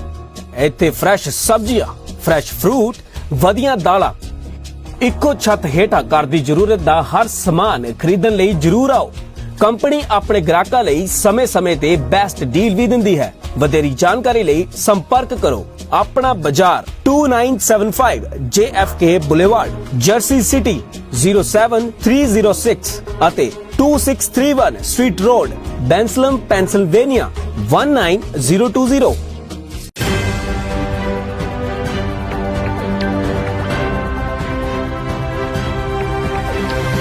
This program is sponsored by Arlington Fuel Stop, Balbir Singh, Osmanpur. Fuel 1 Edison Fuel Stop, Jabbar Singh, Garewal. And Venko Truck and Auto Plaza, Balkeet Singh, Bopara. ਮੁੜ ਹਾਜ਼ਰ ਹੋਏ ਹਾਂ ਤੁਹਾਡੀ ਖਿਦਮਤ ਦੇ ਵਿੱਚ। ਪੱਤਰਕਾਰ ਸੁਰਿੰਦਰ ਸਿੰਘ ਜੀ ਟਾਕਿੰਗ ਪੰਜਾਬ ਸਾਡੇ ਨਾਲ ਨੇ। ਸੁਰਿੰਦਰ ਜੀ ਇੱਕ ਵਾਰੀ ਫੇਰ ਜੀ ਆਇਆਂ, ਵੈਲਕਮ ਤੁਹਾਨੂੰ ਜੀ। ਸ਼ੁਕਰੀਆ ਜੀ। ਜੀ ਸੁਰਿੰਦਰ ਜੀ, ਇਹ ਜਿਹੜੇ ਇਤਿਹਾਸਕ ਤੱਥ ਨੇ ਇਹ ਕੌਮ ਦੇ ਚੇਤਿਆਂ ਦੇ ਵਿੱਚ ਮੈਂ ਸਮਝਾਂਗਾ ਕਿ ਮੈਨੂੰ ਇੱਕ ਗੱਲ ਯਾਦ ਆਉਂਦੀ ਹੈ ਕਿ ਸੱਚ ਦੇ ਸੂਰਜ ਨੂੰ ਝੂਠ ਦੇ ਬੱਦਲ ਸਦਾ ਲਈ ਅਲੋਪ ਨਹੀਂ ਕਰ ਸਕਦੇ, ਥੋੜੇ ਚਿਰ ਵਾਸਤੇ ਢੱਕ ਸਕਦੇ ਆ। ਰਾਈਟ, ਅੱਜ ਮੈਨੂੰ ਉਹ ਗੱਲ ਇਹ ਤੇ ਲਾਗੂ ਹੁੰਦੀ ਆ ਰਹੀ ਹੈ ਕਿ ਇਹਨਾਂ ਇਤਿਹਾਸਕ ਵਰਤਾਰਿਆਂ ਨੂੰ ਕੋਈ ਵੀ ਹਾਕਮ ਜਿਹੜਾ ਹੈ ਉਹ ਸਦਾ ਵਾਸਤੇ ਅਲੋਪ ਨਹੀਂ ਕਰ ਸਕਦਾ। ਇਹ ਥੋੜੇ ਚਿਰ ਵਾਸਤੇ ਧੁੰਦ ਦੇ ਬੱਦਲਾਂ ਦੇ ਵਿੱਚ ਲੁਕੇ ਹੋਏ ਸਨ, ਅੱਜ ਉਜਾਗਰ ਹੋਏ ਨੇ ਨਵੇਂ ਤੌਰ ਦੇ ਉੱਤੇ। ਔਰ ਮੈਂ ਸਮਝਾਂਗਾ ਕਿ ਇਹ ਵਿਸ਼ਾ ਜਿਹੜਾ ਕਿਸੇ ਵੀ ਇਹ ਕਹਿ ਦੇਵੇ ਵੀ ਭਾਵੇਂ ਗੁਰਦੁਆਰਾ ਨਾ ਕੋਈ ਵੀ ਕਰਵਾਵੇ, ਸਿਰਫ ਮੀਡੀਆ ਜਿਹੜਾ ਉਸ ਮੀਡੀਆ ਪ੍ਰੋਪਰ ਰੂਪ ਦੇ ਵਿੱਚ ਇਸ ਉੱਤੇ ਇੱਕ ਸੈਮੀਨਾਰ ਕਰਵਾਵੇ, ਸੱਦਾ ਦੇਣ ਪੂਰੇ USA ਦੇ ਵਿੱਚੋਂ ਲੋਕ ਜਿਹੜੇ ਨੇ ਉਸ ਜਗ੍ਹਾ ਦੇ ਉੱਤੇ ਸ਼ਾਮਲ ਹੋਣ, ਚਾਹੇ ਮੀਡੀਆ ਦਾ ਕੋਈ ਹੋਰ ਹਿੱਸਾ ਹੋਵੇ, ਚਾਹੇ ਕੋਈ ਵੀ ਹੋਵੇ। ਅਜਿਹਾ ਸੈਮੀਨਾਰ ਕਰੋਨਾ ਵਾਇਰਸ ਖਤਮ ਹੋਣ ਤੋਂ ਬਾਅਦ ਮੇਰਾ ਖਿਆਲ ਇਹ ਜ਼ਰੂਰ ਹੋਣਾ ਚਾਹੀਦਾ ਜਿਹੜਾ ਇੱਕ ਇਤਿਹਾਸਕ ਦਸਤਾਵੇਜ਼ ਬਣ ਜਾਵੇ 10 ਅਕਤੂਬਰ 1947 ਤੋਂ ਲੈ ਕੇ। ਔਰ ਮੈਂ ਸਮਝਾਂਗਾ ਕਿ ਜਿਹਦੇ ਵਿੱਚ ਸਰਦਾਰ ਕਪੂਰ ਸਿੰਘ ਹੋਰਾਂ ਦੀ ਕੁਰਬਾਨੀ ਦਾ ਪੂਰਾ ਜ਼ਿਕਰ ਹੋਵੇ 1955 ਔਰ ਬਕਾਇਦਾ ਤੌਰ ਤੇ 1984 ਨਵੰਬਰ 1984 ਤੱਕ ਦੇ ਇਹ ਸਾਰੇ ਜਿਹੜੇ ਦਸਤਾਵੇਜ਼ ਹੈ ਇਹ ਇੱਕ ਬਕਾਇਦਾ ਤੌਰ ਦੇ ਉੱਤੇ ਇੱਕ ਵਿਦਵਾਨਾਂ ਦੇ ਵਿੱਚ ਔਰ ਆਮ ਲੋਕਾਂ ਦੇ ਨਾਲ ਸਾਂਝੇ ਕਰਨੇ ਚਾਹੀਦੇ ਨੇ ਤੇ ਕਿਵੇਂ ਇਹ ਸੰਭਵ ਹੋ ਸਕਦੇ ਨੇ। ਹਾਂ, ਇੱਕ ਤਾਂ ਇਹਦਾ ਦਸਤਾਵੇਜ਼ੀ ਰਿਕਾਰਡ ਹੋ ਜਾਊਗਾ ਭਵਿੱਖ ਦੇ ਲਈ, ਨੌਜਵਾਨਾਂ ਲਈ, ਸਾਡੇ ਨੌਜਵਾਨਾਂ ਲਈ ਰਿਸਰਚ ਕਰਨ ਦਾ ਇੱਕ ਆਧਾਰ ਬਣ ਜਾਊਗਾ, ਕਿਉਂਕਿ PhDs ਹੋਣਗੀਆਂ ਆਉਣ ਵਾਲੇ ਸਮੇਂ ਦੇ ਵਿੱਚ ਕਿਉਂਕਿ ਜਿਵੇਂ ਜਿਵੇਂ ਜਾਗ ਲੱਗੂਗੀ ਸਾਡੇ ਬੱਚਿਆਂ ਦੇ ਵਿੱਚ, ਉਹ ਇਸ ਪਾਸੇ ਵੱਲ ਕੋਸ਼ਿਸ਼ਾਂ ਕਰਨਗੇ, ਉਹਨਾਂ ਲਈ ਆਧਾਰ ਬਣ ਜਾਊਗਾ। ਜੀ ਜਿਹੜੀ ਚੇਤਿਆਂ ਦੀ ਗੱਲ ਹੈ ਨਾ, ਜਿਵੇਂ ਇਤਿਹਾਸਕ ਘਟਨਾਵਾਂ ਹੁੰਦੀਆਂ ਨੇ, ਉਹਨਾਂ ਤੇ ਜਦੋਂ ਵਾਰ-ਵਾਰ ਵਿਚਾਰ ਚਰਚਾ ਹੁੰਦੀ ਹੈ ਤਾਂ ਉਹ ਜਿਹੜੇ ਜ਼ਖਮ ਨੇ ਸਾਨੂੰ ਉਸ ਤਰੀਕੇ ਨਾਲ ਅਹਿਸਾਸ ਕਰਾਉਂਦੇ ਨੇ ਕਿ ਕੁਝ ਤੁਹਾਡੇ ਨਾਲ ਹੋਇਆ ਮਾਨਸਿਕ ਤੌਰ ਦੇ ਉੱਤੇ। ਜੀ ਇੱਕ ਕਿਸਾਨ ਦੇ ਖੇਤ ਦੇ ਵਿੱਚੋਂ ਜਾਂ ਇੱਕ ਜੱਟ ਦੇ ਖੇਤ ਦੇ ਵਿੱਚੋਂ, ਮੈਂ ਤਾਂ ਹਰ ਉਸ ਬੰਦੇ ਨੂੰ ਜੱਟ ਕਹਿੰਦਾ ਜਿਹੜਾ ਜ਼ਮੀਨ ਵਾਹੁੰਦਾ, ਬਿਲਕੁਲ, ਉਸ ਦੇ ਖੇਤ ਦੇ ਵਿੱਚੋਂ ਜੇ ਕੋਈ ਬੰਦਾ ਵੈਸੇ ਹੀ ਲੰਘ ਜਾਏ ਨਾ, ਟ੍ਰੈਸਪਾਸ ਕਰ ਜਾਏ, ਉਹਨੂੰ ਯਾਦ ਰਹਿੰਦਾ। ਰਾਈਟ। ਜੇ ਕੋਈ ਅਧਿਆਪਕ ਪ੍ਰੋਟੈਸਟ ਕਰਦਾ ਆਪਣੀ ਜਥੇਬੰਦੀ ਦੇ ਨਾਲ, ਪੁਲਿਸ ਦੀ ਡਾਂਗ ਦਾ ਸ਼ਿਕਾਰ ਹੋ ਜਾਂਦਾ ਨਾ, ਉਹਨੂੰ ਡਾਂਗ ਦੀ ਚੀਸ ਜਦੋਂ ਤੱਕ ਉਹ ਮਰਦਾ ਨਹੀਂ ਯਾਦ ਰਹਿੰਦੀ ਹੈ, ਭੁੱਲਦਾ ਉਦੋਂ ਨਹੀਂ, ਤੱਕ ਯਾਦ ਰਹਿੰਦੀ ਹੈ। ਬਿਲਕੁਲ ਯਾਦ ਰਹਿੰਦੀ ਹੈ। ਕੋਈ ਵਿਅਕਤੀ ਜਦੋਂ ਪਹਿਲੀ ਵਾਰ ਜੇਲ੍ਹ 'ਚ ਜਾਂਦਾ ਕਿਸੇ ਧਰਮ ਯੁੱਧ ਮੋਰਚੇ ਦੇ ਵਿੱਚ ਜਾਂ ਕਿਸੇ ਅਜਿਹੀ ਗ੍ਰਿਫਤਾਰੀ ਦੇ ਵਿੱਚ, ਸਮੂਹਿਕ ਗ੍ਰਿਫਤਾਰੀ ਦੇ ਵਿੱਚ, ਜਦੋਂ ਉਸ ਨੂੰ ਜੇਲ੍ਹ ਦੇ ਲੰਗਰ ਦੀ ਪਹਿਲੀ ਰੋਟੀ ਹੱਥ ਤੇ ਮਿਲਦੀ ਹੈ ਨਾ, ਅੱਧਾ ਇੰਚ ਮੋਟੀ, ਉਹ ਭੁੱਲਦਾ ਨਹੀਂ ਹੈਗਾ, ਯਾਦ ਰਹਿੰਦੀ ਹੈ ਉਹਨੂੰ। ਜਿਹੜੀ ਨਾ ਇਨਸਾਫੀ ਹੁੰਦੀ ਆ ਤੁਹਾਡੇ ਨਾਲ, ਬੰਦਾ ਭੁੱਲਦਾ ਨਹੀਂ ਹੈ। ਕਿਸੇ ਨੂੰ ਨੌਕਰੀ ਤੋਂ ਦਰਕਿਨਾਰ ਕਰ ਦਿੱਤਾ ਜਾਂਦਾ, ਕਿਸੇ ਨੂੰ ਕਿਸੇ ਤਰੀਕੇ ਨਾਲ ਉਸ ਤੇ ਜਿਹੜੇ ਮਨੁੱਖੀ ਅਧਿਕਾਰ ਨੇ ਉਹਨਾਂ ਤੋਂ ਵਾਂਝਾ ਕਰ ਦਿੱਤਾ ਜਾਂਦਾ, ਬੰਦਾ ਭੁੱਲਦਾ ਨਹੀਂ ਹੈਗਾ ਸਾਰੀ ਉਮਰ ਜਦੋਂ ਤੱਕ ਜਿਉਂਦਾ ਰਹਿੰਦਾ। ਰਾਈਟ। ਪਰ ਜਿਹੜੇ ਸਾਡੇ ਈਸਟ, ਸਾਡਾ ਧਰਮ ਜਿਹੜਾ ਹੈ, ਜਦੋਂ ਅਸੀਂ ਆਪਣੇ ਈਸਟ, ਆਪਣੇ ਧਾਰਮਿਕ ਸੰਸਥਾ, ਆਪਣੀ ਰਾਜਨੀਤਿਕ ਸੰਸਥਾ ਤੇ ਆਪਣੇ ਇਸ ਸਾਰਾ ਜਿਹੜਾ ਸਾਡਾ ਸਿੱਖ ਸਭਿਆ ਜੁੜਿਆ ਹੋਇਆ, ਜਦੋਂ ਅਸੀਂ ਕਿਸੇ ਹਕੂਮਤ, ਮੈਂ ਤਾਂ ਉਸ ਨੂੰ ਬਹੁ ਗਿਣਤੀ ਜਿਹੜਾ ਇੱਕ ਕੌਮੀਅਤ ਦਾ ਝੰਡਾ ਬਰਦਾਰ ਆ, ਉਹ ਜਿਹੜਾ ਉਹ ਸਿਸਟਮ, ਉਹਦੇ ਵੱਲੋਂ ਹਮਲਾ ਹੁੰਦਾ, ਉਹ ਅਸੀਂ ਕਿਵੇਂ ਭੁੱਲ ਜਾਾਂਗੇ? ਉਹ ਠੀਕ ਹੈ, ਮੈਨੂੰ ਤਾਂ 5-7 ਸਾਲ ਪਹਿਲਾਂ ਪਤਾ ਲੱਗਿਆ। ਰਾਈਟ। ਜਦੋਂ ਇਤਿਹਾਸ ਦੇ ਵਰਕੇ ਫਰੋਲਣੇ ਸ਼ੁਰੂ ਕੀਤੇ, ਮੈਨੂੰ ਇਹ ਘਟਨਾ ਦਾ 4 ਜੁਲਾਈ 1955 ਦਾ 7 ਸਾਲ ਪਹਿਲਾਂ ਪਤਾ ਲੱਗਿਆ। ਤੇ ਅਸੀਂ ਕਿਵੇਂ ਮਤਲਬ ਇਸ ਗੱਲ ਨੂੰ ਅਸੀਂ ਮਨਾਂ ਦੇ ਵਿੱਚ ਚਿਤਾਰ ਲਈਏ ਕਿ ਇੱਕ ਖੇਤ ਦੇ ਵਿੱਚ ਜਿਹੜਾ ਇੱਕ ਸਿੱਖ ਕਿਸਾਨ ਦਾ ਬੱਚਾ ਹਲ ਵਾਹ ਰਿਹਾ ਜਾਂ ਟਰੈਕਟਰ ਚਲਾ ਰਿਹਾ ਜਾਂ ਕੋਈ ਖੇਤੀ ਕਰ ਰਿਹਾ, ਪਤਾ ਲੱਗੇ, ਉਹਨੂੰ ਨਹੀਂ ਪਤਾ ਲੱਗ ਸਕਦਾ। ਮੈਂ ਆਪਣੇ ਆਪ ਨੂੰ ਪੜ੍ਹਿਆ ਲਿਖਿਆ ਸਮਝਦਾ, ਜਾਂ ਮੈਂ ਆਪਣੇ ਪਰਿਵਾਰ ਨੂੰ ਪੜ੍ਹਿਆ ਲਿਖਿਆ ਸਮਝਦਾ, ਸਾਨੂੰ ਤਾਂ ਇਹ ਘਟਨਾ ਦਾ ਹੁਣ ਪਤਾ ਲੱਗਾ, ਠੀਕ ਹੈ ਨਾ। ਸੋ ਇਹਦੇ ਲਈ ਕਿਵੇਂ ਪਤਾ ਲੱਗੇ ਸੁਰਿੰਦਰ ਜੀ? ਬਹੁਤ ਵੱਡਾ ਯਤਨ, ਕਿਉਂਕਿ ਮੈਂ ਨਹੀਂ ਚਾਹੁੰਦਾ ਕਿਸੇ ਦੇ ਕਾਫੀ ਦੇਰ ਹੋਲਡ ਰੱਖਣਾ। ਹੈਲੋ, ਸਤਿ ਸ਼੍ਰੀ ਅਕਾਲ ਰਿਆੜ ਸਾਹਿਬ। ਸਤਿ ਸ਼੍ਰੀ ਅਕਾਲ ਵੀਰ ਜੀ, ਸਤਿ ਸ਼੍ਰੀ ਅਕਾਲ। ਕੀ ਕਹੋਗੇ?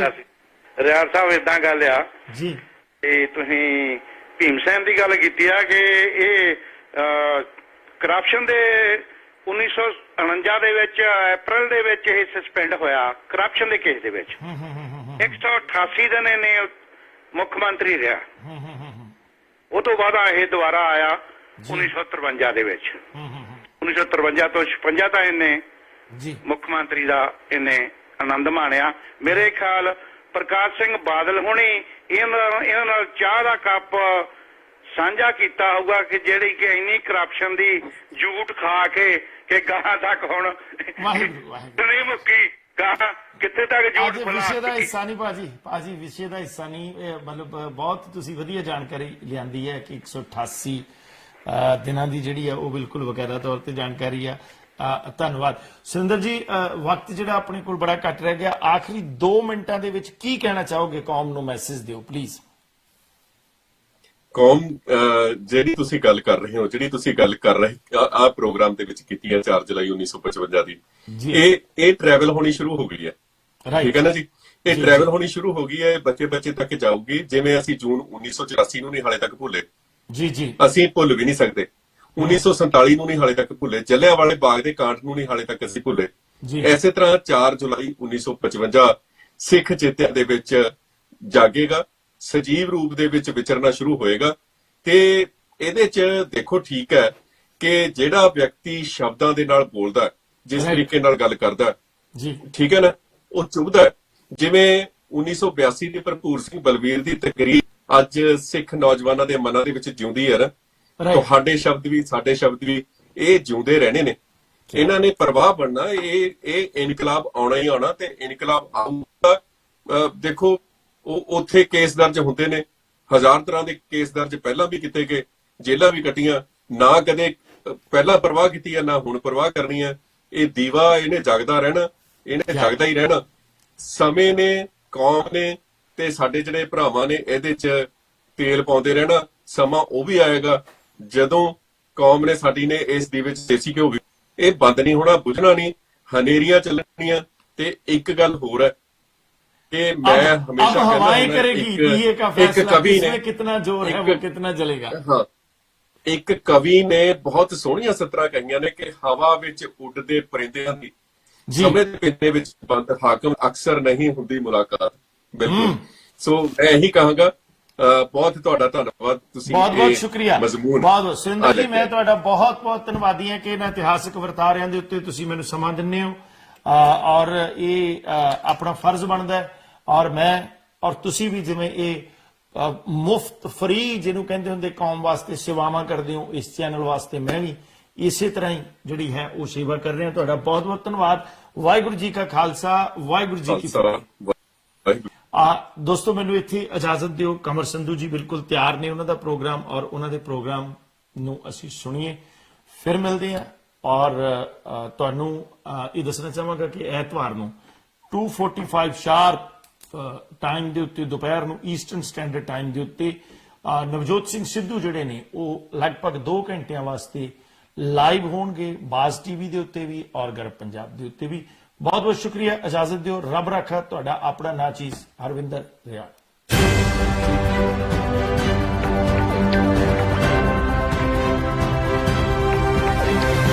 This program is sponsored by Arlington Fuel Stop, Balbir Singh, Osmanpur. Fuel 1 Edison Fuel Stop, Jabbar Singh, Garewal. And Venko Truck and Auto Plaza, Balkeet Singh, Boparai.